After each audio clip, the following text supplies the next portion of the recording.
ततश्चर्थेष्वभिघ्नस्वराट् तेने ब्रह्महृदाय आदिकवये मुह्यन्ति यं सूरयः तेजो वारिमृतां यथा विनिमयो यत्र त्रिसर्गो मृषा धाम्ना स्वेन सदा निरस्तकुहकं सत्यं परं धीमहि सृष्टिस्थित्यप्ययेहानितिर्षितमो बन्धमोक्षाश्च यस्मात् अस्य श्रीब्रह्मरुद्रप्रभृतिः सुरनरद्वीषशत्रुत्मकस्य विष्णोर्व्यस्ताः समस्ताः सकलगुणनिधिः सर्वदोषव्यपेतः पूर्णानन्दो अव्ययो यो गुरुरपि परमः चिन्तये तं माहम्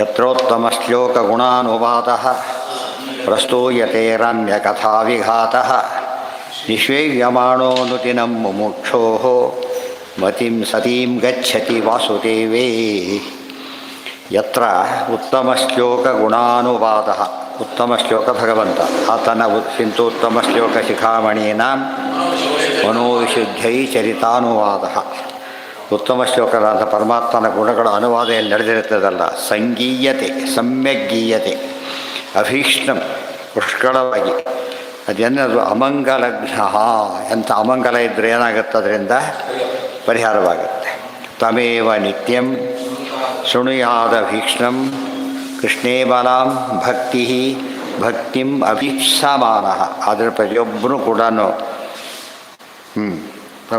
ಸಂಪೂರ್ಣವಾಗಿ ಪರಮಾತ್ಮನ ಕಥೆಯನ್ನು ಸದಾ ಕೇಳ್ತಾ ಇರಬೇಕು.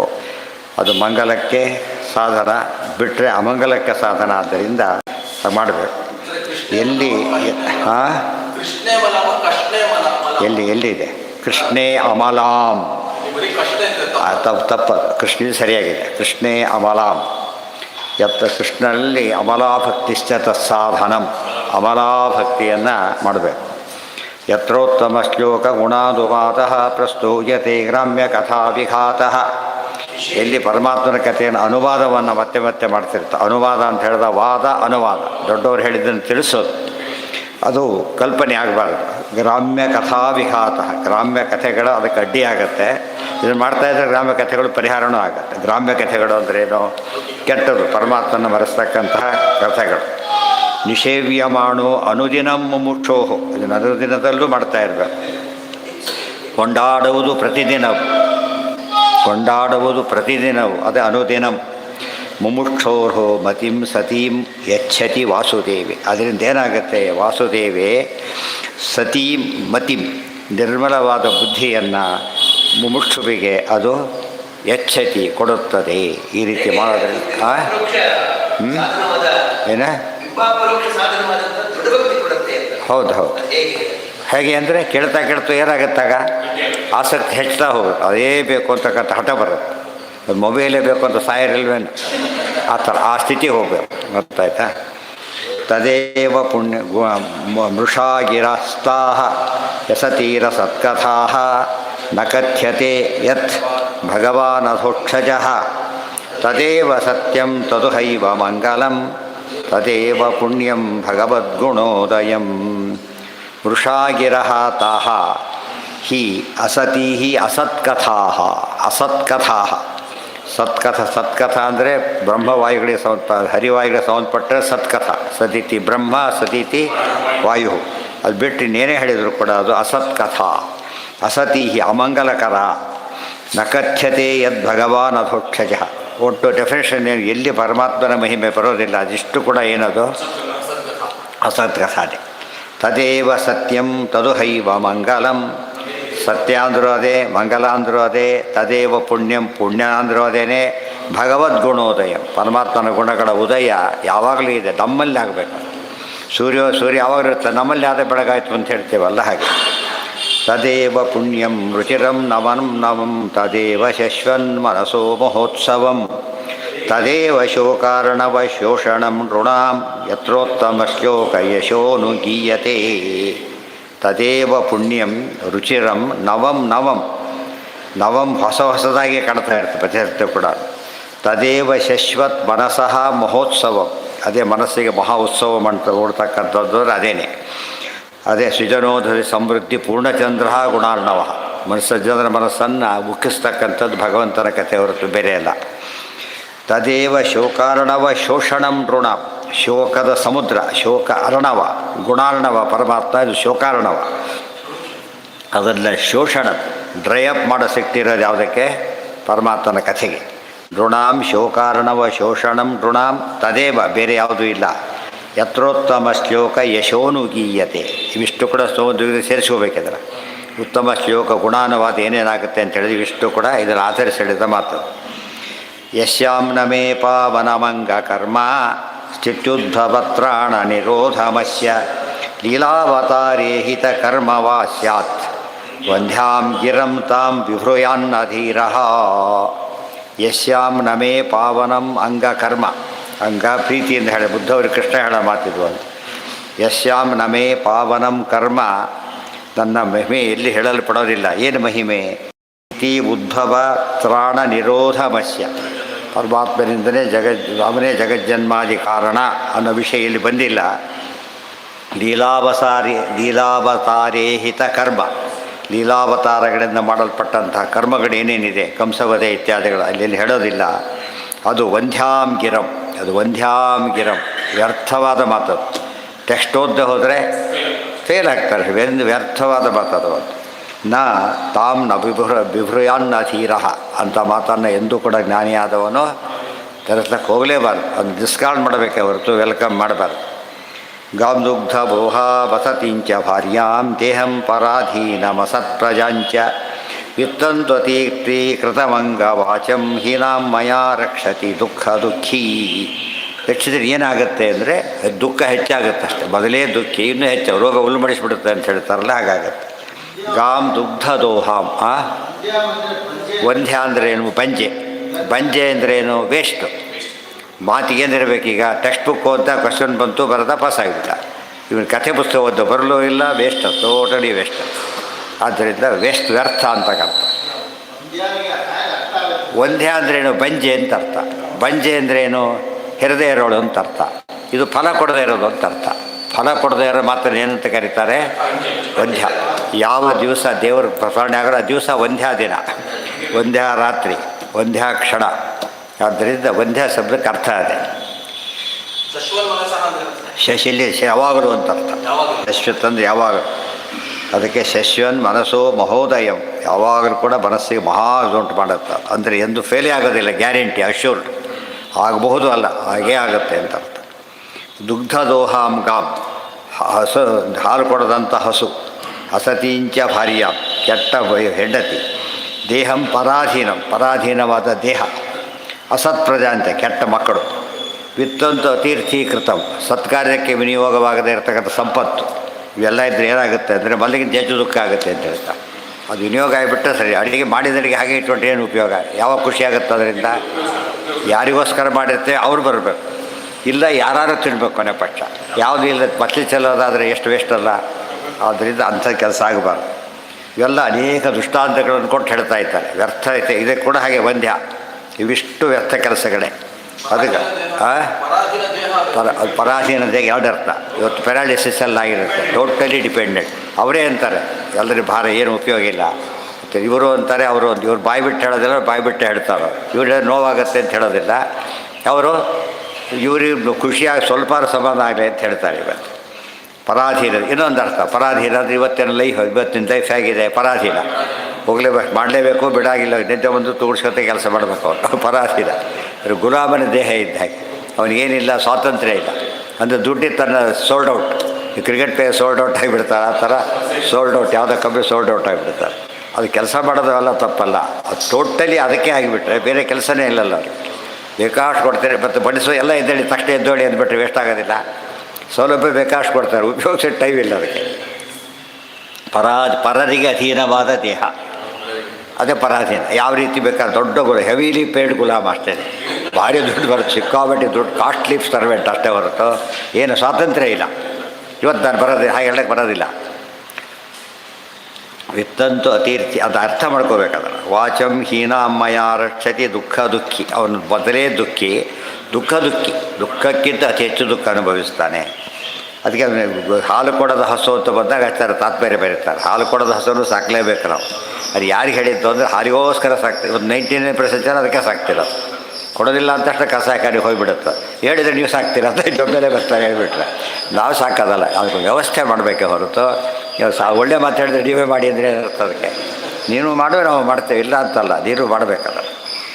ವಿತ್ತಂತು ತೀರ್ಥ ಅಂದರೆ ಮಂಗಲ.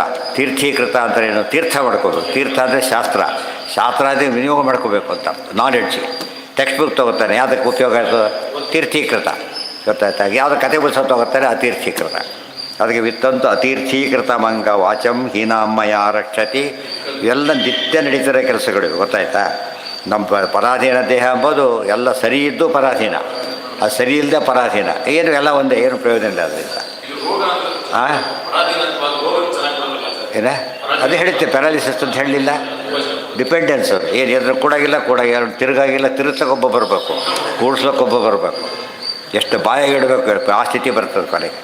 ಅದೇನು ಖುಷಿ ಪಡ್ತಾರೆ ಯಾರು? ಅವನಿಗೂ ಖುಷಿ ಇಲ್ಲ, ಯಾರಿಗೂ ಖುಷಿ ಇಲ್ಲ. ಅದೇನು ಯಾಕೆ ಕೊಡ್ತಾರೆ ಅಂದರೆ ಹಸು ಭಾರಿ ಒಳ್ಳೆಯದು ಅಲ್ಲ, ಅದನ್ನು ಮಿಸ್ಯೂಸ್ ಮಾಡ್ಕೊತಾನೆ ಅಂತ ಅರ್ಥ. ಯಾವುದೋ ವೇಸ್ಟ್ ಕೊಟ್ಟರೆ, ಕತ್ತೆ ಎಕ್ಸಾಂಪಲ್ ಕೊಟ್ಟರೆ ಉಪಯೋಗ ಬರೋಲ್ಲ. ಅಲ್ಲ, ಗೋವಿಗೆ ಮಹತ್ವ ಇದೆ. ಅದು ದುಗ್ಧದು ಅದು ಬಿಟ್ಟುಬಿಡ್ತಾನೆ, ಅದು ತಪ್ಪು. ಅದನ್ನು ಹೇಳಬೇಕಾಗಿಲ್ಲ. ಕೆಲವೊಂದು ಇಟ್ಕೊಳ್ಳೇಬೇಕಾಗಿಲ್ಲ. ಇದು ಇಟ್ಕೊಳ್ಬೇಕು, ಅದು ಪರ್ಪಸ್ ಸರ್ವಾದರೆ ಬಿಟ್ಟುಬಿಡ್ತಾರೆ, ಅದು ತಪ್ಪು. ಕೆಲವು ಪದಾರ್ಥ ಪರ್ಪಸ್ ಸರ್ವ ಬಿಟ್ಬಿಡೋದು ಯೋಚನೆ ಇಲ್ಲ. ಅವ್ರಿಗೆ ಗೋವು ಹಾಗೆ ಬಡಬಾರ್ದು. ಇವತ್ತು ತಂದೆ ತಾಯಿಗಳೇ ಭಾರಿ ವಯಸ್ಸಾಯಿತು, ಪರ್ಪಸ್ ಬಿಟ್ಬಿಡೋಕ್ಕಾಗ್ತದ? ಕೆಲವು ಕೆಲಸದಲ್ಲಿ ಇರ್ತಾರೆ, ಬಾಳೆದು ಬರಬೇಡ ಅಂತ ಹೇಳ್ಬೋದು. ಅದಕ್ಕೆ ಇವ್ರಿಗೆ ಹೇಳೋಕ್ಕಾಗತ್ತಾ? ಸಾಧ್ಯ ಇಲ್ಲ. ಅದಕ್ಕೆ ಎರಡು ಮಿಕ್ಸ್ ಆಗಿದೆ ಅದರಲ್ಲಿ. ಕೆಟ್ಟ ವಸ್ತು ಹೇಳಿಬಿಟ್ಟಿದ್ರೆ ಯಾವಾಗಲೂ ಬೇಡ. ಅದು ದುಗ್ಧದೋ ಹೇಳಬಾರ್ದು, ಅದಕ್ಕೆ ಯಾಜಿಟಿದೇ ಬೇಡ. ಇದು ಹಾಲು ಕೊಡದೆ ಹೋದಾಗ ಬೇಡ. ಹಾಲು ಕೊಡುತ್ತೆ ಅಂದರೆ ಜಾಸ್ತಿ ದುಡ್ಡು ಕೊಡು ತೊಗೋತಾರೆ. ಕೊಡೋದಿಲ್ಲ ಅಂದರೆ ಕಡಿಮೆ ಬೆಲೆ ಮಾಡಿಬಿಡ್ತಾರೆ, ಕಡಿಮೆ ಬೆಲೆಗೆ. ಇದು ದುರಂತ. ಹಾಗಾಗಬಾರ್ದು. ಅಂಡರ್ ಎಸ್ಟಿಮೇಟ್ ಮಾಡ್ತಾನೆ ಅವನ್ನೆಲ್ಲ, ಹಾಗೆ ಮಾಡ್ಲಿಕ್ಕೆ ಹೋಗಬಾರ್ದು. ಅದಕ್ಕೆ ನಮ್ಮ ಶಾಸ್ತ್ರಗಳು ಅಂತ ಹೇಳಿದ್ರೆ ದುಗ್ಧದೋಹ ಅಂತ ತಿಳ್ಕೊಂಡು ಶಾಸ್ತ್ರವನ್ನು ಇದೊಂದು ಅರ್ಥ ಇದಕ್ಕೆ. ದುಗ್ಧದೋಹ ಅಂದರೆ ಏನು? ಲೌಕಿಕ ಫಲ ಕೊಡೋದಿಲ್ಲ ಅಂತ ಶಾಸ್ತ್ರ ಓದೋದು ಬಿಡಬೇಡಿ. ಲೌಕಿಕ ಫಲ ತಾನೇ ಕೇಳೋದು. ಕ್ವಾಂಟಿಟಿ ಸುಧಾ ಪಂಡಿತ ಎಲ್ಲರೂ ನೋಡಿದ್ದೀರಾ? ಸಾಧ್ಯ ಇಲ್ಲ. ಆದ್ದರಿಂದ ಅದು ಆ ಲೆಕ್ಕ ಇಟ್ಕೊಳ್ಳಬಾರ್ದು. ಗೋವಿನ ಹೇಗೆ ಅದು ಸ್ವಾರಸ್ಯದಲ್ಲಿ, ಗೋವಿನ ಹೇಗೆ ಹಾಲಿಗೋಸ್ಕರ ಸಾಕಬಾರ್ದು, ಅದೇ ರೀತಿ ಶಾಸ್ತ್ರವಾದ ಲೌಕಿಕ ಫಲಕ್ಕೋಸ್ಕರ ಓದಬಾರ್ದು. ಅಷ್ಟು ಅನೇಕ ಅರ್ಥ ಕೊಡುತ್ತೆ. ಅದಕ್ಕೆ ಬಾ ಫಲೇಶು ಕದಾ, ಫಲ ಇದು. ಹಾಲು ಓದು ಫಲ. ನಯಧ್ವಚಶ್ಚಿತ್ರಪದಂ ಹರೇರ್ಯಶೋ ಜಗತ್ ಪವಿತ್ರಂ ಯದಿ ಕರ್ಹಿಚಿದ್ವದೇತ್ ತದ್ವಾಂಕ್ಷತೀರ್ಥಂ ನತು ಹಂಸ ಸೇವಿತಂ ಯತ್ರಾಚ್ಯುತಸ್ತತ್ರ ಹಿ ಸಾಧವೋ ಮಲಾಹ. ನ ಯದ್ವಹ ಚಿತ್ರಪದಂ ಹರೇರ್ಯಶಃ. ಜಗತ್ತು ಎಲ್ಲಿ ಪರಮಾತ್ಮನ ಕೀರ್ತಿ ಹೇಳಕ್ಕೆ ಬರೋದಿಲ್ಲ. ಎಷ್ಟು ಚಿತ್ರಪದ ಇದ್ದರೂ ಉಪಯೋಗ ಏನು? ಕಾವ್ಯ ಇರುತ್ತೆ, ಈ ತಲೆದೂ ಬಿಡ್ತಾರೆ, ಏನು ಉಪಯೋಗ ಅದರಿಂದ? ಜಗತ್ ಪವಿತ್ರಂ ಯದಿ ಕರ್ಹಿಚಿತ್ವದೇ. ಜಗತ್ತನ್ನೇ ಪಾವನ ಮಾಡ್ತಕ್ಕಂತಹ ಪರಮಾತ್ಮನ ಕೀರ್ತಿಯನ್ನು ಯಾವುದು ಹೇಳೋದಿಲ್ಲ, ಅದೇನು ಪ್ರಯೋಜನ ಇಲ್ಲ. ಏನು ಗೊತ್ತಾ? ತದ್ವಾಂಕ್ಷ ತೀರ್ಥಂ. ಧ್ವಾಂಕ್ಷ ಅಂದರೆ ಕಾಗೆಗಳು. ಅವೆಲ್ಲ ಕಾಗೆಗಳನ್ನು ಕಾಗೆ ತೀರ್ಥ, ಕಾಗೆ ಚರಣ್ ನೀರಿಗೆ ಹೋಗುತ್ತದು. ಕಾಗೆ ಎಲ್ಲಿಗೆ ಹೋಗುತ್ತದು? ಚರಣ್. ಆದರೆ ಇದು ಹಂಸ ತೀರ್ಥ. ಯಾವುದು? ಹಂಸಪಕ್ಷಿ ಬರೋದು. ಎಷ್ಟು ಕಂಪೇರ್ ಮಾಡ್ತಾರೆ. ಧ್ವಾಂಸ ತೀರ್ಥ, ಹಂಸ ತೀರ್ಥ. ಹಂಸ ತೀರ್ಥ ಅಂದರೆ ಒಂದರ್ಥ ಹಂಸಗಳು ಬರ್ತಕ್ಕಂಥ ತೀರ್ಥ. ಅದು ಕೆಟ್ಟದಕ್ಕೆ ಬರೋದಿಲ್ಲ. ಅದು ಹಂಸಕ್ಷೇರ ನ್ಯಾಯ ಅಂತ ಹೇಳೋದಿಲ್ಲ. ಅದು ಒಳ್ಳೆಯದಕ್ಕೆ ಮಾತ್ರ ಬರುತ್ತೆ. ಒಳ್ಳೆಯದು ಮಾತ್ರ ಕೆಟ್ಟದಕ್ಕೆ ಹುಡುಕೊಂಡು ಹೋಗುತ್ತೆ. ಕೆಟ್ಟ ವರ್ಣನೆ ಇರಬೇಕು, ಅಸಹ್ಯ ಪದಗಳಿರಬೇಕು, ಅದನ್ನು ಲೈಕ್ ಮಾಡ್ತಾರೆ. ಅದು ಸರಿಯಲ್ಲ. ಇನ್ನೊಂದು ಹಂಸ ಸೇವಿತ, ಒಂದರ್ಥ ಹಂಸಗಳು, ಇನ್ನೊಂದು ಅರ್ಥ ಪರಮಹಂಸರು. ಯತಿಗಳು ಓಪನ್ನಾಗಿ ಹೇಳ್ತಕ್ಕಂಥದ್ದು. ಅದು ಇವನೇ ಗುಟ್ಟಾಗಿ ಓದೋದು. ಲೌಕಿಕರು ಕೂಡ ಬಯಸೋದಿಲ್ಲ, ಅಷ್ಟು ಗುಟ್ಟಾಗಿ ಓದ್ತಾನೆ. ಅದನ್ನು ಓಪನ್ ಯತಿಗಳು ಸೇರಿಸಿಡ್ತಾರೆ. ಇಲ್ಲಿ ಕಂಪೇರ್ ಮಾಡ್ತಾರೆ. ಇದೆಲ್ಲ ಲೌಕಿಕವೆಲ್ಲ ಧ್ವಾಂಸ ತೀರ್ಥ ಇದ್ದಾಗೆ, ಅದೆಲ್ಲ ಏನದು? ಹಂಸ ತೀರ್ಥ. ಅದು ಇನ್ನೊಂದು ಮಾತು ಬರುತ್ತದೆ. ತದ್ವಾಂಶ ತೀರ್ಥಂ ತು ನತು ಹಂಸ ಸೇವಿತಂ ಯತ್ರಾಚ್ಯುತಸ್ತತ್ರ ಹಿ ಸಾಧವೋ ಮಲಾಹ. ಅದಕ್ಕೆ ಎಲ್ಲಿ ಕೃಷ್ಣ ಇರ್ತಾನೋ ಅಲ್ಲಿ ಸಜ್ಜನರು ಬಂದುಬಿಡ್ತಾರೆ. ಶುದ್ಧ ತೀರ್ಥದಲ್ಲಿ ಹಂಸಗಳು ಬರುತ್ತಲ್ಲ ಹಾಗೆ. ಇನ್ನೊಂದು ಎಕ್ಸಾಂಪಲ್ ಅಂಡರ್ಸ್ಟುಡ್. ಎಲ್ಲಿ ಕೊಳಕಾಗಿರುತ್ತೋ ಅಲ್ಲಿ ಕಾಗೆ ಬರುತ್ತೆ. ಈ ದೃಷ್ಟಿಯಿಂದ ಅದು ಅಂಥದ್ದನ್ನು ಸೇವಿಸ್ಕೊಡೋದು. ಇಷ್ಟೆಲ್ಲ ಹೇಳಿದರೂ ಕೂಡ ನಡೀತಿರೋದು ಅದೇನೆ. ಮನೆಗಳಲ್ಲಿ ಶಾಲೆಗಳ ಎಲ್ಲ ಕಡೆ ಅದೊಂದೇ ನಡೀತಿರೋದು. ಅದೊಂದು ಪಾರ್ಟ್ ಅಲ್ಲ, ಅದೇ ಮೇನ್ ಆಗಿದೆ. ಮೇನ್ ಟೆಕ್ಸ್ಟ್ ಅಂದರೆ ಅದೊಂದೇ. ಅದು ಬಿಡಿದ್ರೆ ಇನ್ವ್ಯಾಲಿಡ್ ಇದೆ, ಅದೆಲ್ಲ ಬಿಟ್ಬಿಡಿ. ಅದು ನಯದ್ವಚಶ್ಚಿತ್ರ ಪದಂ ಹರೇರ್ಯಸೋ ಜಗತ್ ಪವಿತ್ರಂ ನ ಗೃಣೀತ ಕರ್ಹಿಚಿತ್ ತದ್ವಾಯ ಸಂತೀರ್ಥ ಮುಶಂತಿ ಮಾನಸ ನ ತತ್ರ ಹಂಸ ನೆಪತನ್ಮಿಮಂಕ್ಷಯ ನ ತದ್ವಚಶ್ಚಿತ್ರ ಪದಂ ಹರೇರ್ಯಶಃ ಜಗತ್ ಪವಿತ್ರಂ ನ ಗೃಣಂತಿ ಕರ್ಹಿ. ಅದೇ ಮಾತನ್ನು ಇನ್ನೊಂದು ದೃಷ್ಟಾಂತ ಕೊಡ್ತಾರೆ. ಇಷ್ಟು ವಾಕ್ಯ ಪೂರ್ವಾರ್ಧ ಅದೇ ರೀತಿಯೇ ಇದೆ. ಆಮೇಲೆ ಚೇಂಜ್ ಮಾಡ್ತಾರೆ ಪಲ್ಲವಿ. ಅದು ಈ ಜಗತ್ತು ಎಷ್ಟೇ ಬೆಳ್ಕೊಂಡು ಜಗತ್ತಿ ಪವಿತ್ರವಾಗ್ತಕ್ಕಂಥ ದೇವರ ಕಥೆ ಇಲ್ಲದೆ ಹೋದರೆ ಎಷ್ಟು ಚಿತ್ರ ವಿಚಿತ್ರ ಪದಗಳಿದ್ದರೂ ಕೂಡ ಏನೂ ಉಪಯೋಗ ಇಲ್ಲ. ತದ್ವಾಯಸಂ. ಇವತ್ತು ಉದಾಹರಣೆಗೆ ಯಾವುದೋ ಸಿನಿಮಾ ಹಾಡಿನ ಕಾಂಪಿಟೇಷನ್ ಇರುತ್ತೆ, ಭಕ್ತಿಗೆ ತಿಳಿ ಸಿಟ್ಕೊಂಡ್ಬಿಡುತ್ತೆ ಅವ್ರಿಗೆ. ಇದ್ದವ್ರಿಗೆ ಇದನ್ಯಾರು ಕೇಳ್ತಾರೆ, ದೇವಸ್ಥಾನದ ಹೇಳ್ಕೊಡ್ರಿ, ಇಲ್ಲ ಹೇಳಬೇಡ್ರಿ ಅಂದ್ಬಿಡ್ತಾರೆ. ಗೊತ್ತಾಯ್ತಾ? ಅಷ್ಟು ಪ್ರತಿ ಜನಕ್ಕೆ ಅದು ಇದಿಲ್ಲ, ಅದೇ ಇರಬೇಕಾದ್ರೆ ನ್ಯಾಯವಾಗಿ. ತದ್ವಾಯಸ್ನೀರ್ಥ ಮುಶಂತಿ ಮಾನಸಾಹ ನಯತ್ರ ಹಂಸ ನೆಪತನ್ಮಿಮಂಕ್ಷಯ. ಇಲ್ಲಿಗೆ ಮಾನಸ ಯಾರು ಇವರೆಲ್ಲ ಯೋಗ್ಯ ಜೀವರೆಲ್ಲ ಪರಮಹಂಸರೆಲ್ಲ ಕೂಡ ಅಂಥ ನೀರಿಗೆ ಹೋಗೋದಿಲ್ಲ. ಗೊತ್ತಾಯ್ತಾ? ಅಂಥ ನೀರನ್ನು ಉಪಯೋಗಿಸೋದಿಲ್ಲ. ಅದೆಲ್ಲ ಏನದು ವಾಯಸ ತೀರ್ಥ. ವಾಯಸ ತೀರ್ಥ ಅಂದರೆ ಒಳ್ಳೆಯ ಅರ್ಥ, ವಿಶಿಷ್ಟವಾದ ಅರ್ಥ ಬರೀತಾರೆ ಆಚಾರ್ಯ. ಒಂದು ಕಾಗೆ ತೀರ್ಥ, ವಾಯಸ ಅಂದ್ರೇನು ಕಾಗೆ, ದ್ವಾಂಶ ಅಂದರೂ ಒಂದು ಅದು ಒಂದೇ. ಕಾಗೆ ಶಾಸ್ತ್ರ ಅದು ಆಗಬಾರದು. ಇನ್ನೊಂದು ಅರ್ಥ ಬರೀತಾರೆ ಅದಕ್ಕೆ. ಅದೇನು ಗೊತ್ತಾ? ವಾಯಸ ತೀರ್ಥ ವಯೋಮಾತ್ರಾನುಜೀವಿ ಶಾಸ್ತ್ರಂ ಅಂದರೆ ವಯಸ್ಸು ಹೋಗ್ತಾ ಹೋದಂತೆ ಅದು ವ್ಯಾಲಿಡಿಟಿ ಸರಿಯಾಗಿ ಅರ್ಥ ಮಾಡ್ಕೋಬೇಕಲ್ಲ. ಅಂದರೆ ಶಾಶ್ವತ ಅಲ್ಲದು. ಇವತ್ತು ವೀಲ್ ಚೇರ್ ಬಂತು, ಕಾಲು ಸರಿ ಹೋಯ್ತು, ಬಿಸಾಕಿರ ಅಷ್ಟೇ. ಆ ಥರ. ಇನ್ನೂ ಸಿಂಪಲ್ ಕೊಡೋದಾದರೆ ಡೈಲಿ ಸಿವೆ ಎಷ್ಟು ಆಯುಷ್ಯ ಅದಕ್ಕೆ? ಒಂದೇ ದಿವಸ ಆಯುಷ್ಯ. ಕ್ಯೂ ನಿಂತು ಆಮೇಲೆ ತೂಕಕ್ಕೆ ಎಷ್ಟು ವ್ಯತ್ಯಾಸ ಬಂತು. ವಾರಪತ್ರಿಕೆ ಒಂದು ವಾರಕ್ಕೆ ಹೋಯಿತು, ಮಾಸಪತ್ರಿಕೆ ಒಂದು ವಾರ ತಿಂಗಳಿಗೆ ಹೋಯಿತು, ದೀಪಾವಳಿ ಸಂಚಿಕೆ ಆ ದೀಪಾವಳಿ ಮುಗೀತು. ಆದರೆ ಇದು ಮಾತ್ರ ಟೆಕ್ಸ್ಟ್ ಬುಕ್ಕು, ಕೋರ್ಸ್ ಬುಕ್ಕಿದ್ರೆ ಮುಗೀತು. ಇದು ಟೆಕ್ಸ್ಟ್ ಬುಕ್ಕು ಫಾರ್ ಎವರ್. ಇದನ್ನು ಬಿಟ್ಟು ಏನು ಮಾಡ್ತೀರಿ ಅಂದರೆ ವಾಯಸ್ಸಂತಿರ್ತ ಮೊದಲು ಅರ್ಥ ಬರುತ್ತೆ, ಅವ್ರೊಬ್ಬರೇ ಬರೆದಿದೆ. ವಾಯಸ್ಸಂದ್ರೆ ಕಾಗೆ, ಅದು ಎಲ್ರಿಗೂ ಅರ್ಥ ಆಗ್ತದೆ. ವಯಸ್ಸು ವಾಯಸ, ವಯೋ ಮಾತ್ರ ಅನುಬಂಧಿ ಶಾಸ್ತ್ರ.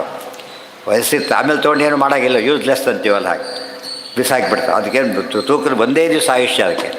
ಆದರೆ ಸಾಯಂಕಾಲ ಹೋಗ್ತಾ ಹೋಗ್ತಾ ಬೂತೋಗಿರುತ್ತೆ, ಬೆಳಿಗ್ಗೆ ಅಂತ ಏನು ವ್ಯಾಲ್ಯೂ ಇರೋದು. ಅವನು ಬಿಸಾಕಬೇಕು, ಇಲ್ಲ ತೂಕ ಮಾಡಿ ಹಾಕಬೇಕು, ಅದು ಇಟ್ಕೊಳ್ಳೋದು ಏನು ಒಂದೇ ದಿವಸ ಆಯುಷ್ಯ ನೆನಪಿರಬೇಕು. ಲೌಕಿಕ ವಿದ್ಯೆಗಳು ಹಾಕಿ ಇವತ್ತು ವಿಚಾರಿಸ ಮುಗಿತ್ತು. ಆಮೇಲೆ ದೊಡ್ಡ ಡಾಕ್ಟ್ರೇನೆ ಕೈ ಕಲ್ತ ಅವನೇ ಔಷಧಿ ತಾನೇ ತೊಗೊಳಕ್ಕೆ ಬರೋದು, ಆ ಸ್ಥಿತಿ ಬಂದುಬಿಡ್ತಾ. ಇರೋವರೆಗೂ ಮಾಡ್ದಾಗ ಬಿಟ್ಟ. ಅವು ಒಂದು ಅಂದರೆ ಪರ್ಪಸ್ ಆದಮೇಲೆ ಕೆಲಸ ಇಲ್ಲ. ಅದು ಇದಕ್ಕಾಗಲ್ಲ. ನಿತ್ಯ ಸುಖ ಅಂಬದು ಏನದು? ಯಾವಾಗಲೂ ಬೇಕಿರೋದ, ಯಾವಾಗಲೂ ಕನೆಕ್ಟೆಡ್. ಊಟ ನಿತ್ಯ ಮಾಡ್ತಿರ್ಬೇಕು, ಕೆಲವು ಪದಾರ್ಥ ನಿತ್ಯ ಮಾಡಬೇಕು, ಕೆಲವು ಆ ಬುತ್ಸ ಅಕೇಶನಲ್ ಅಷ್ಟೇ, ಬೇರೆ ಅಂತೇನಿಲ್ಲ. ಜರಾಯುಜಂ ಸ್ವೇದಜ ಮಂಡಜೋದ್ಭವಂ ಚರಾಚರಂ ದೇವರ್ಷಿ ಪಿತೃಭೂತಭೇದಂ ದ್ಯೌಖಂ ಕ್ಷಿತಿ ಶೈಲ ಸರಿತ್ ಸಮುದ್ರ ದ್ವೀಪ ಗ್ರಹ ವೃಕ್ಷ ಇತ್ಯಭಿಧೇಯ ಏಕಃ. ಸರ್ವಶಬ್ದವಾಚ್ಯತ್ವ. ಜರಾಯುಜಂ ಸ್ವೇದಜಂ ಅಂಡಜೋದ್ಭವಂ ಚರಾಚರಂ ದೇವ ಋಷಿ ಪಿತೃಭೂತಭೇದಂ ಯೌಹು ಕಹ ಖಂ ಕ್ಷಿತಿ ಇವೆಲ್ಲ ಪಂಚಭೂತಗಳು. ಶೈಲ, ಸರಿತ್, ಸಮುದ್ರ, ದ್ವೀಪ, ಗ್ರಹ, ನಕ್ಷತ್ರ. ಗೊತ್ತಾಯ್ತಾ? ಇವೆಲ್ಲದು ಹೆಸರುಗಳು ಕೂಡ ದೇವರ ಹೆಸರುಗಳೇ. ಯಾವ ಹೆಸರು ಹೇಳಿದರೂ ಕೂಡ ಯಾರ್ದು ಹೆಸರು? ಬೇಸಿಕಲಿ ದೇವರ ಹೆಸರು. ಘಟ ಮುಖ್ಯವಾಗಿ ದೇವರ ಹೆಸರು. ಪಟ ಘಟತೆ ಸರ್ವಮ್ಮನೇನೈತಿ ಘಟ, ಅದು ಎಲ್ಲ ಅವರೇ ಮಾಡ್ತಾರೆ ಅರ್ಥ. ಘಟನೆ ಮಾಡೋದು. ಇದೆಲ್ಲ ಅರ್ಥ ಮಾಡ್ಕೊಂಡ್ಬಿಟ್ರೆ ನೋಡೋದಕ್ಕೇನೋ ಇರ್ತದೆ, ದೇವ್ರನ್ನ ಹೇಳೋಕ್ಕೆ ಶುರು ಮಾಡೋದು. ಅದು ಎಷ್ಟು ಜರಾಯುಜ ಅಂದ್ರೇನು? ಜರಾಯುಗಳು, ಆಮೇಲೆ ಶ್ವೇತಜಗಳು, ಅಂಡಜಗಳು, ಉದ್ಭಿಜ್ಜಗಳು ಅಂಥೇಳಿ ಇದರಿಂದ ಗರ್ಭದಿಂದ ಹುಟ್ಟೋದು, ಶ್ವೇತದಿಂದ ಹುಟ್ಟೋದು, ಆಮೇಲೆ ಮೊಟ್ಟೆಯಿಂದ ಹುಟ್ಟೋದು, ಇವೆಲ್ಲ ಇವೆ. ಈ ಹೆಸರು, ಈ ಸೊಳ್ಳೆ ದೇವರ ಹೆಸರು, ಆಯಿತಾ? ಸೊಳ್ಳೆ, ತೆಗಣಿ, ಅದು ಅರ್ಥ ಮಾಡಬೇಕು, ಅದಕ್ಕೆ ಸೇರಿಸ್ಬೇಕಾಗ. ದುಃಖಿ ಎಂಬ ಹೇಗೆ ದೇವರ ಅರ್ಥನೋ ಆ ರೀತಿ ಸೇರಿಸ್ಬೇಕು. ಈ ರೀತಿ ಯಾರೂ ಯೋಚನೆ ಮಾಡಿರಲಿಲ್ಲ. ಭಾಷಾಶಾಸ್ತ್ರದ ಅಲ್ಟಿಮೇಟ್ ಇವತ್ತಿನ ಫಿಲಾಲಜಿ ಅದೆಲ್ಲ ಹೇಳೋದಿಲ್ಲ. ಇದು ನಿಜವಾದ ಭಾಷಾಶಾಸ್ತ್ರ ಅಂದರೆ ಇದು.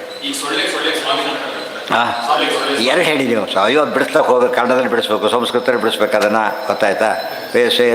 ಸೊಳ್ಳೆ ಏನು ಮಾಡುತ್ತೆ ನಿಮ್ಮನ್ನೋದು? ಅದು ಆ ಶಕ್ತಿ ಯಾರ ಕೈಲಿದೆ? ದೇವ್ರ ಕೈಲಿದೆ. ಗೊತ್ತಾಯ್ತು? ಮತ್ತೊಂದು ಭೂಮಿ ಅಂತ ಹಾಡ್ಕೊತಾ ಹೊಡಿಯುತ್ತೆ ಒಂದು. ಅಂದರೆ ಇವೆಲ್ಲ ಹಾಡ್ಕೊತಾರೆ ಮೋಸ ಮಾಡೋದು. ಈ ಕೆಲವು ಹಾಡು ಕೇಳಿದರೆ ಹೋಗ್ಬೇಕು, ಈ ಹಾಡು ಕೇಳಿದರೆ ಹೊಡಿಬೇಕು, ಆ ಥರ. ಘಟನೆ ಮಾಡೋನು ಘಟ ಅಷ್ಟೇ. ಎಲ್ಲವನ್ನು ಕೂಡಿಸೋ ನಮನೆ ಯೋಗ ಮಾಡೋರು ಅಂತ ಅರ್ಥ. ಈ ಘಟ ನೀರಿಡ್ಲಿಕ್ಕೆ ಅನುಕೂಲವಾಗೋದ್ರಿಂದ ಘಟ. ಅದು ಎಲ್ಲವನ್ನು ಜೋಡಿಸ್ತಾರೆ ಪರಮಾತ್ಮ. ಅವೆಲ್ಲೋ ಹೋಗ್ತಿರ್ತಾರೆ, ಬೇಕಾದ್ರೆ ಸಿಕ್ಬಿಡ್ತಾರೆ, ಓ ಅಂತ ಹೋಗ್ತಾರೆ ಇಬ್ಬರು ಮಾತಾಡಿದ್ರೆ ಅವ್ರು ಕೂಡಿದ್ದಾರೆ. ದೇವರು ಕೂಡಿಸಿದಾಗ ಘಟನೆ ಆಗಲಿಲ್ಲ, ಮದುವೆ ಕ್ಯಾನ್ಸಲ್ ಆಗ್ತಾರೆ, ಘಟನೆ ಆಗಲಿಲ್ಲ ಅಂದರೆ ಏನರ್ಥ? ಅಲ್ಲ, ಇವು ಮೂವರು ಜಾತಕಗಳು ಹೊಂದಲಿಲ್ಲ, ಘಟನೆ ಸರಿಯಿಲ್ಲ, ನಕ್ಷತ್ರ ಮ್ಯಾಚ್ ಆಗಲಿಲ್ಲ ಅಂತಾರಲ್ಲ ಹಾಗೆ. ಈ ಘಟನೆ ಘಟಿಸೋದು ಆ ವಿಷಯ ಘಟಿಸೋದು ಪರಮಾತ್ಮ. ಅದಕ್ಕೆ ಘಟ ಅಂತ ದೇವರಿಗೆ ಹೆಸರು. ಹೌದು, ಎಲ್ಲ ಯಾರ ಕೈಯಲ್ಲಿದೆ ಅಲ್ಲ, ಎಲ್ಲ ಹೋಗ್ತಾರೆ, ಇಲ್ಲೇ ಇಲ್ಲ ಅವರು ಹುಡುಗ ಯಾರೋ ಅಲ್ಲೇ ಸಿಗ್ತಾರೆ. ಕೆಲಸ ಹುಡುಕ್ಲಕ್ಕಂತವ್ರು ಮನೆ ಬಂದುಬಿಟ್ಟಿರ್ತಾರೆ, ಅಲ್ಲಿ ಹೋದರೂ ಜ್ಞಾಪತಿ ಆಗಿರ್ತಾರೆ. ಅಲ್ಲಿ ದೇವ್ರ ಮನಸ್ಸಿಗೆ ಬಂದಿಲ್ಲ ಅಂತ ಹಾಗೆ ಕೂಡಿಸ್ತಾರೆ ದೇವರು. ಸ್ವತಂತ್ರ, ಬರೀ ಸ್ವಾಮಿ ಸರ್ವತಂತ್ರ ಸ್ವತಂತ್ರ.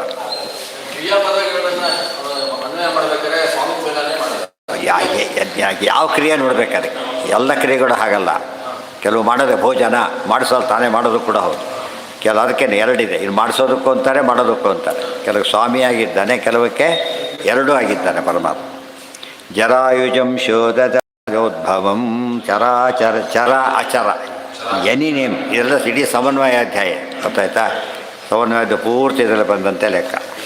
ಶಬ್ದಸ್ಯ ಅದಕ್ಕೆ ಅರ್ಥೋಯಂ ಬ್ರಹ್ಮಸೂತ್ರಾಣ, ಸರಿಯಾಗಿ ಅದು ಮ್ಯಾಚ್ ಆಗುತ್ತೆ. ಇದು ಒಂದೊಂದು ಶ್ಲೋಕನೂ ಹಾಗೆ ಬ್ರಹ್ಮಸೂತ್ರಕ್ಕೆ ಅನ್ವಯಿಸ್ಬೇಕು. ಒಂದೊಂದು ಶ್ಲೋಕ ಕೂಡ, ಒಂದೊಂದು ಶ್ಲೋಕಕ್ಕೂ ವೇದಕ್ಕೆ, ಒಂದೊಂದು ಶ್ಲೋಕ ಗಾಯತ್ರಿಗೆ, ಒಂದೊಂದು ಶ್ಲೋಕ ಪುರಾಣಗಳಿಗೆ, ಒಂದೊಂದು ಶ್ಲೋಕ ಗಾಯತ್ರಿಗೆ. ಆ ರೀತಿ ಮಾಡಿರೋದ್ರ ವೈಶಿಷ್ಟ್ಯ. ಶಬ್ದಸ್ಯ ಹಿ ಬ್ರಹ್ಮಣ ಏಷ ಪಂಥಾಃ ಯನ್ನಾಮಭಿರ್ಧ್ಯಾಯತಿ ಧೀರ ಪಾರ್ಥೈಃ ಪರಿಭ್ರಮನ್ ತತ್ರ ನ ವಿಂದ್ಯತೆ ತಾನ್ ಮಾಯಾಮಯೇ ವಾಸನಯಾಶಯಾನಃ. ಶಬ್ದಸ್ಯ ಹಿ ಬ್ರಹ್ಮಣ ಏಷ ಪಂಥಾಃ ಯನ್ನಾಮಭಿರ್ಧ್ಯಾಯತಿ ಧೀರ ಪಾರ್ಥೈಃ. ಈ ಶಬ್ದ ಬ್ರಹ್ಮ ಅಂದರೆ ಪ್ರತಿಯೊಂದು ಶಬ್ದವು ದೇವರನ್ನು ಹೇಳುತ್ತೆ ಅಂತ ತಿಳ್ಕೊಳ್ಳೋದೆಲ್ಲ ಶಬ್ದ ಬ್ರಹ್ಮ. ಸಾಕ್ಷಾತ್ಕಾರ ಮಾಡಿಕೊಂಡ್ರದು ಪರಬ್ರಹ್ಮ. ಶಬ್ದ ಬ್ರಹ್ಮ ಪರಬ್ರಹ್ಮ. ಕಂಡಿದ್ದು ಇದು ಕಾಣದ ಕೇಳ್ತಿರೋದು ಪರೋಕ್ಷ ಜ್ಞಾನ. ಅದು ಪ್ರತಿಯೊಂದು ದೇವರನ್ನ ಬೇರೆದನ್ನು ಹೇಳೋದಕ್ಕೆ ಹೊರಟ್ರೆ, ಹೇಳಪ್ಪ ನೀನು ಘಟ ಸರಿ, ಎಲ್ಲ ಘಟಸೆ ಮಾಡುತ್ತೆ. ಅದು ಹೆಸರು ಮ್ಯಾಚ್ ಆಗಲಿಲ್ಲ, ಅದಕ್ಕೆ ಗೊತ್ತಾಯ್ತಾ? ತೂತಾಗಿದೆ, ರಾಜೇಶ್ವರ ಬಿಡೋದು ಫಸ್ಟ್. ಆದರೆ ಅದು ಬರಲಿಲ್ಲ. ಅದು ದೇವರು ಎಂಥವನು ಯಾವ ಕಾಲಕ್ಕೂ ಘಟತೆ. ಅವನು ಘಟನೆ ಮಾಡಿದವರು ಯಾವುದೂ ನಡೆಯೋದಿಲ್ಲ, ಮಾಡಿದರೆ ಯಾವುದೂ ತಪ್ಪಿಸೋದು ಇಲ್ಲ. ಅದು ದೇವರು. ಅದು ಘಟ ಶಬ್ದ ಅಲ್ಲೇ ಅನ್ವಯ, ಬೇರೆ ಕಡೆ ಅನ್ವಯ ಆಗೋದಿಲ್ಲ. ಯಾವ ಶಬ್ದ ಉಪಯೋಗಿಸಿದ್ರು ಕೂಡ ಅದು ಪೂರ್ತಿ ಸಾರ್ಥಕ್ಕೆ ಬರೋ ದೇವ್ರ ಬಗ್ಗೆ ಹೇಳಿದಾಗ ಮಾತ್ರ. ಉಳಿದಂತೆ ಆ ಶಬ್ದಕ್ಕೆ ನ್ಯಾಯ ಸಲ್ಲದೇ ಇಲ್ಲ. ದೇವಖಂ ಕ್ಷಿತಿ ಅದೆಲ್ಲ ಆಯ್ತು. ಪರಿಭ್ರಮನ್ ತತ್ರ ನವಿಂದ ತೀರ್ಥಾನ್ ಮಾಯಾಮಯೇ ವಾಸನಯಾ ಶಯಾನ. ಆದರೆ ಜನಗಳಿಗೆ ಏನಾಗುತ್ತೆ ಅಂದರೆ ದುರ್ವಾಸನೆ ಅಂದ್ರೇನು? ಕೆಟ್ಟ ಕಡೆ ಉಪಯೋಗಿಸಿ ಅಭ್ಯಾಸ ಆಗೋಗ್ಬಿಟ್ಟಿದೆ ಅವನಿಗೆ. ಅದು ಏನು ಮಾಡ್ತಾನೆ ಅವನು? ಅಲ್ಲೆಲ್ಲಿ ಬಿಟ್ಟು ಮಾಡಿಬಿಡ್ತಾನಪ್ಪ, ಈ ಕಡೆ ತರದೇ ಇಲ್ಲ ಪದಗಳನ್ನು, ಹಾಗೆ ಮಾಡ್ತಾನೆ. ಯಥಾ ಹಿರಣ್ಯಂ ಬಹುಧಾ ಸಮೀಯತೆ ನೃಭಿಕ್ರಿಯಾಭಿಃ ವ್ಯವಹಾರವರ್ತ್ಮಸು ಏವಂ ಚೋಭಿರ್ಭಗವಾನ್ ಅಥೋಕ್ಷಜೋ ವ್ಯಾಖ್ಯಾಯತೆ ಲೌಕಿಕ ವೈದಿಕೈರ್ಜನೈಃ. ಲೌಕಿಕ ವೈದಿಕ ಭೇದ ಭಿನ್ನ ಪಾರ್ಥಸಂಕಲ್ಪ ಅದನ್ನೇ ಶುರು ಮಾಡ್ತಾರೆ. ಗೊತ್ತಾಯ್ತಾ? ಯಥಾ ಹಿರಣ್ಯಂ ಬಹುಧಾ ಸಮೀಯತೆ. ಬಂಗಾರದ ಓಲೆ, ಬಂಗಾರದ ಮೂವಟ್ಟು, ಬಂಗಾರದ ಆಭರಣಗಳು, ಬಂಗಾರದ ಸರ, ಬಂಗಾರದ ನೆಕ್ಲೆಸ್ಸು, ಬಂಗಾರ ಕಾಮನ್ ಅದು. ಮತ್ತು ಮೂಲತಃ ಏನದು? ಸುವರ್ಣ. ಹೇಗೆ ಬೇರೆ ಹೆಸರು ಕಳೆದ್ರು ಸುವರ್ಣನೋ, ಪ್ರತಿಯೊಂದು ವರ್ಣ ಕೂಡ ಸುವರ್ಣನೇ. ಸುವರ್ಣಕ್ಕೊಂದು ಮಿತಿ ಇರ್ಬೋದು. ಕಾಲಿಗೆಜ್ಜಿಗೆ ಮಾಡಿಸ್ಕೊಳಕ್ಕೆ ಹೋಗೋದಿಲ್ಲ, ಯಾಕೆಂದರೆ ಸುವರ್ಣ ಲಕ್ಷ್ಮೀದು ಕಾಲಿಗೆ ತುಳಿಬಾರ್ದು. ಅದು ಬೆಳ್ಳಿದು ಮಾಡಿಸ್ತಾರೆ, ಇದನ್ನು ಮಾಡೋದಿಲ್ಲ. ಗೊತ್ತಾಯ್ತಾ? ಆದರೆ ದೇವ್ರ ಹಾಗೆ ಎಲ್ಲವೂ ಸುವರ್ಣಗಳೇ. ದೇವ್ರು ಪ್ರತಿಯೊಂದು ವರ್ಣ ದೇವ್ರ ಪರ ಮಾಡಿದ ತಕ್ಷಣ ಏನಾಯ್ತದ? ಇಲ್ಲ ಹೋದರೆ ವಿಷ್ಣುವೇ ಯಾವುದಕ್ಕೆ ಹೆಸರು ಇಟ್ಬಿಟ್ಟ, ಯಾವುದೋ ಹೆಕ್ಟ್ರೆ ಹೆಸರು ಹೇಳ್ಬಿಡ್ತಾನೆ ಹೇಳ್ಕೊಂಡು. ಆ ಹೋಗಿ ಪದ ಅರ್ಥ ಸಿಗಲಿಲ್ಲ ಅವನಿಗೆ. ಆ ಪದ ಹೇಳಿದ್ರು ಮಹತ್ವ ಬರಲಿಲ್ಲ. ಮುಂದೆ ಅದು ಯಥಾ ಹಿರಣ್ಯಂ ಸ್ವಕೃತಂ ಪುರಸ್ತಾದ್ ಪಶ್ಚಾಚ್ಯ ಸರ್ವಸ್ಯ ಹಿರಣ್ಮಯ. ಕೊನೆಗೆ ಉಳಿಯೋದೇನು? ಚೂರ್ಣ. ಕೊನೆಗೆಲ್ಲ ತುಂಬ ಹಳೇದಾಯಿತು. ಕೊನೆಗೇನಾಯಿತು? ಸುವರ್ಣ ಆಯಿತು. ಅದು ಬಿಸಾಕೋದಿಲ್ಲ, ಮತ್ತು ಸುವರ್ಣವಾಗಿ ಆಗಿರ್ಬೇಕಾದ್ರು. ಸುವರ್ಣ ಕೊನೆಗೆ ಉಳಿಯೋ ಸುವರ್ಣ ಶಬ್ದ ಒಂದೇ. ಇವೆಲ್ಲ ಶಬ್ದ ಹೊರಟೋಯ್ತು. ಓಲೆ ಗೀಲೆ ಬುಗುಡಿ ಎಲ್ಲ ನಿಂತೋಯ್ತು. ಉಳಿದಿದ್ದು ಯಾವುದು? ಸುವರ್ಣ ಒಂದೇ. ಸೊ ಪದಕ್ಕೆ ಅಲ್ಟಿಮೇಟ್ ಉಳಿಯೋದು ಯಾವುದು ಅಂದರೆ ದೇವ್ರ ಪರ ಅರ್ಥ ಒಂದೇನೆ. ಯಥಾ ಹಿರಣ್ಯಂ ಸ್ವಕೃತಂ ಧರಸ್ತಾಯ್. ಅದಾದಮೇಲೆ ಕೊನೆ ಹಿರಣ್ಮಯ ಅಂತ ಅಷ್ಟೇ ಮಾತ್ರ ಉಳಿಯೋದು. ಅತಃ ಕವಿರ್ನಾಮಸು ಯಾವದರ್ಥ ಸ್ಯಾದ ಪ್ರಮತ್ತೋ ವ್ಯವಸಾಯ ಬುದ್ಧಿ ಸಿದ್ಧೇನ್ಯಥಾರ್ಥೇ ಚ ಯತೇತ ತತ್ತತ್ ಪರಿಶ್ರಮಂ ತಮೀಕ್ಷಮಾಣ. ಏನೋ ಹಾಂ ಅದೇ ಮಧ್ಯದಲ್ಲಿ ವ್ಯವಹಾರ ಮಾಡ್ತಾರೆ ಅಷ್ಟೇ. ಇದು ಎಲ್ಲಿವರೆಗೂ ಉಂಗುರ ಗಿಂಗುರ ಹೆಸರುಗಳು ಅದು ಇರೋವರೆಗೂ ಅದು ಕರೆಸಿದ ತಕ್ಷಣ ಉಳಿಯೋದು ಯಾವುದು? ಸುವರ್ಣ. ಅದು ನಿತ್ಯ. ಸುವರ್ಣ ನಿತ್ಯ, ಇದು ಅನಿತ್ಯ. ಇದು ಸುಳ್ಳಲ್ಲ, ಅನಿತ್ಯ. ಅದು ಶಾಶ್ವತ ಹೆಸರು ಮೃತ್ತಿಕೆ ಇತ್ತೇವ ಸತ್ಯಂ ಇದ್ದ ಹಾಗೆ ಸುವರ್ಣ ಎಂಬ ಸತ್ಯವಾಯಿತು ಹೊರತು ಉಳಿದ ಸತ್ಯ ಶಬ್ದಕ್ಕೆ ಏನರ್ಥ ಅಲ್ಲಿ? ನಿತ್ಯ ಅಂತ. ಅತಃ ಕವಿರ್ ನಾಮಸು ಯಾವದರ್ಥ ಸ್ಯಾತ್ ಅಪ್ರಮತ್ತಃ ಅವ್ಯವಸಾಯ ಬುದ್ಧಿ. ಅದಕ್ಕೆ ಜ್ಞಾನಿಯಾದವನು ಪ್ರತಿಯೊಂದು ಉಪಯೋಗಿಸ್ಬೇಕಾದ್ರೂ ಕೂಡ ಆ ಶಬ್ದದ ಇತಿಮಿತಿಗಳನ್ನು ನೋಡಬೇಕು. ದೇವ್ರ ಬಗ್ಗೆ ಹೋದಾಗ ಎಷ್ಟು ಬೇಕಾದ್ರೂ ಹೇಳಿ, ಉಳಿದವ್ರ ಬಗ್ಗೆ ಹೇಳ್ಬೇಕು ತಕ್ಷಣ ಏನು ಮಾಡಬೇಕು?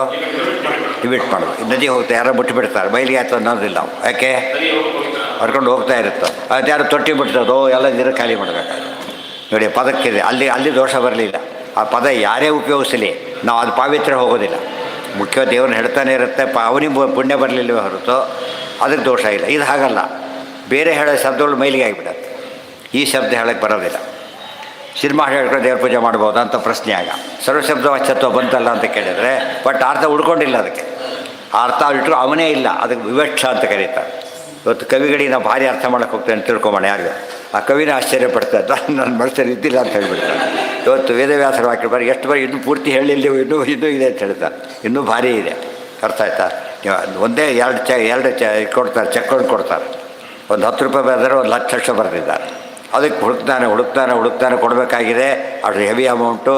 ಮೊದಲೇ ಹೇಳಬೇಕಾಗಿತ್ತು, ಎರಡೂ ಮಾತಾಡ್ತಿರ್ತಾರೆ. ಇದು ಕೊಟ್ಟು ಬಿಡ್ತಾರೆ. ಯಾತಕ್ಕೆ ಅಂದರೆ ಅದು ಬರೆದಿರೋದು ಹಾಗೆ ಬರೆದೇ ಇರೋದಲ್ಲ. ವೇದವ್ಯಾಸದಲ್ಲ ಇರೋದು ಅದು ಎಲ್ಲ ಇನ್ಫಿನಿಟ್ ಬರೆದಾಕಿರೋದು. ನಾವು ಎಷ್ಟು ಮಾಡಬೇಕೀಗ? ಇದಷ್ಟು ಕೊಟ್ಬಿಡಿ, ಆಮೇಲೆ ಉಳಿದಷ್ಟು ಕೊಟ್ಟಬೇಕಾದ್ರೆ ಆಮೇಲೆ ಸ್ಥಿತಿ ಬರ್ತದೆ. ಇವು ಹಾಗಲ್ಲ, ಜಾಸ್ತಿ ಇದ್ದಾರೆ ಹೋಗಿ ಕೊಡೋಕ್ಕೆ ಬರೋದಿಲ್ಲ. ನಿಮ್ದು ಇದಕ್ಕೆ ಕೊಡೋಕ್ಕೆ ಇದಕ್ಕೆ ಅವ್ನು ಕೆಲಸ ಟೋಕನ್ ಕಾಯೋದೇ ಇಲ್ಲ. ಅವ್ರು ಸಣ್ಣದಿದ್ದು ಬಿಟ್ಟರೆ ಕಳಿಸ್ಬಿಡ್ತಾರೆ. ಯಾಕಂದ್ರೆ ಅಷ್ಟೊಂದು ಲಾಸ್ ಆದರೂ ಭಾರಿ ಕ್ಯೂಗೆ ಸರಿ ಮಾಡಬೇಕಂತ ಅಷ್ಟು ಇರ್ತಾರೆ. ದೊಡ್ಡದು ಹಾಗೆ ಮಾಡೋದಿಲ್ಲ, ಸಪ್ರೇಟ್ ಕೂಡಿಸಿ ಕೊಡ್ತಾರೆ. ಅದಕ್ಕೆ ಜ್ಞಾನಿಗಳಾದವರು ಪ್ರತಿಯೊಂದು ಪದ ಉಪಯೋಗಿಸ್ಬೇಕಾದ್ರೆ ನಾರಾಯಣ ಅಂತ ಮಗನಿಗೆ ಹೆಸರಿಟ್ಟ. ಕರಿಬೇಕಾದ್ರೆ ಪ್ರತಿ ಸರ್ತಿ ಏನು ನೆನಪು ಮಾಡ್ಕೊತಾನೆ? ಇದು ದೇವರ ಹೆಸರು. ಆ ದೇವರು ನೋಡಿ ನನ್ನ ಮಗನ ಹೆಸರು ಅಂತ ಹೇಳೋದಿಲ್ಲ. ದೇವರು ನೋಡಿ ನನ್ನ ಮಗನ ಹೆಸರು ಇಟ್ಟಿದ್ದೀರಾ ದೇವರಿಗೆ ಅಂತ ಕೇಳೋದಿಲ್ಲ.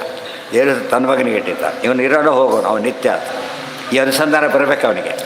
ಆಚಾರ ಇತರೆ ಭಾಷೆಯಲ್ಲಿ ಬರೀತಾರೆ, ಮಗನಿಗೆ ವಾಸುದೇವ ಅಂತ ಹೆಸರು ಇಟ್ಟು ಅಂತ ತಿಳ್ಕೊಬೋಣ. ಯಾವಾಗಲೂ ಯಾತಕ್ಕೆ ಇಟ್ಟ ಅಂದರೆ ದೇವ್ರ ನೆನಪು ಬರ್ತಾ ಇರಬೇಕು, ಅದಕ್ಕೆ ಇಟ್ಟಿದ್ದು.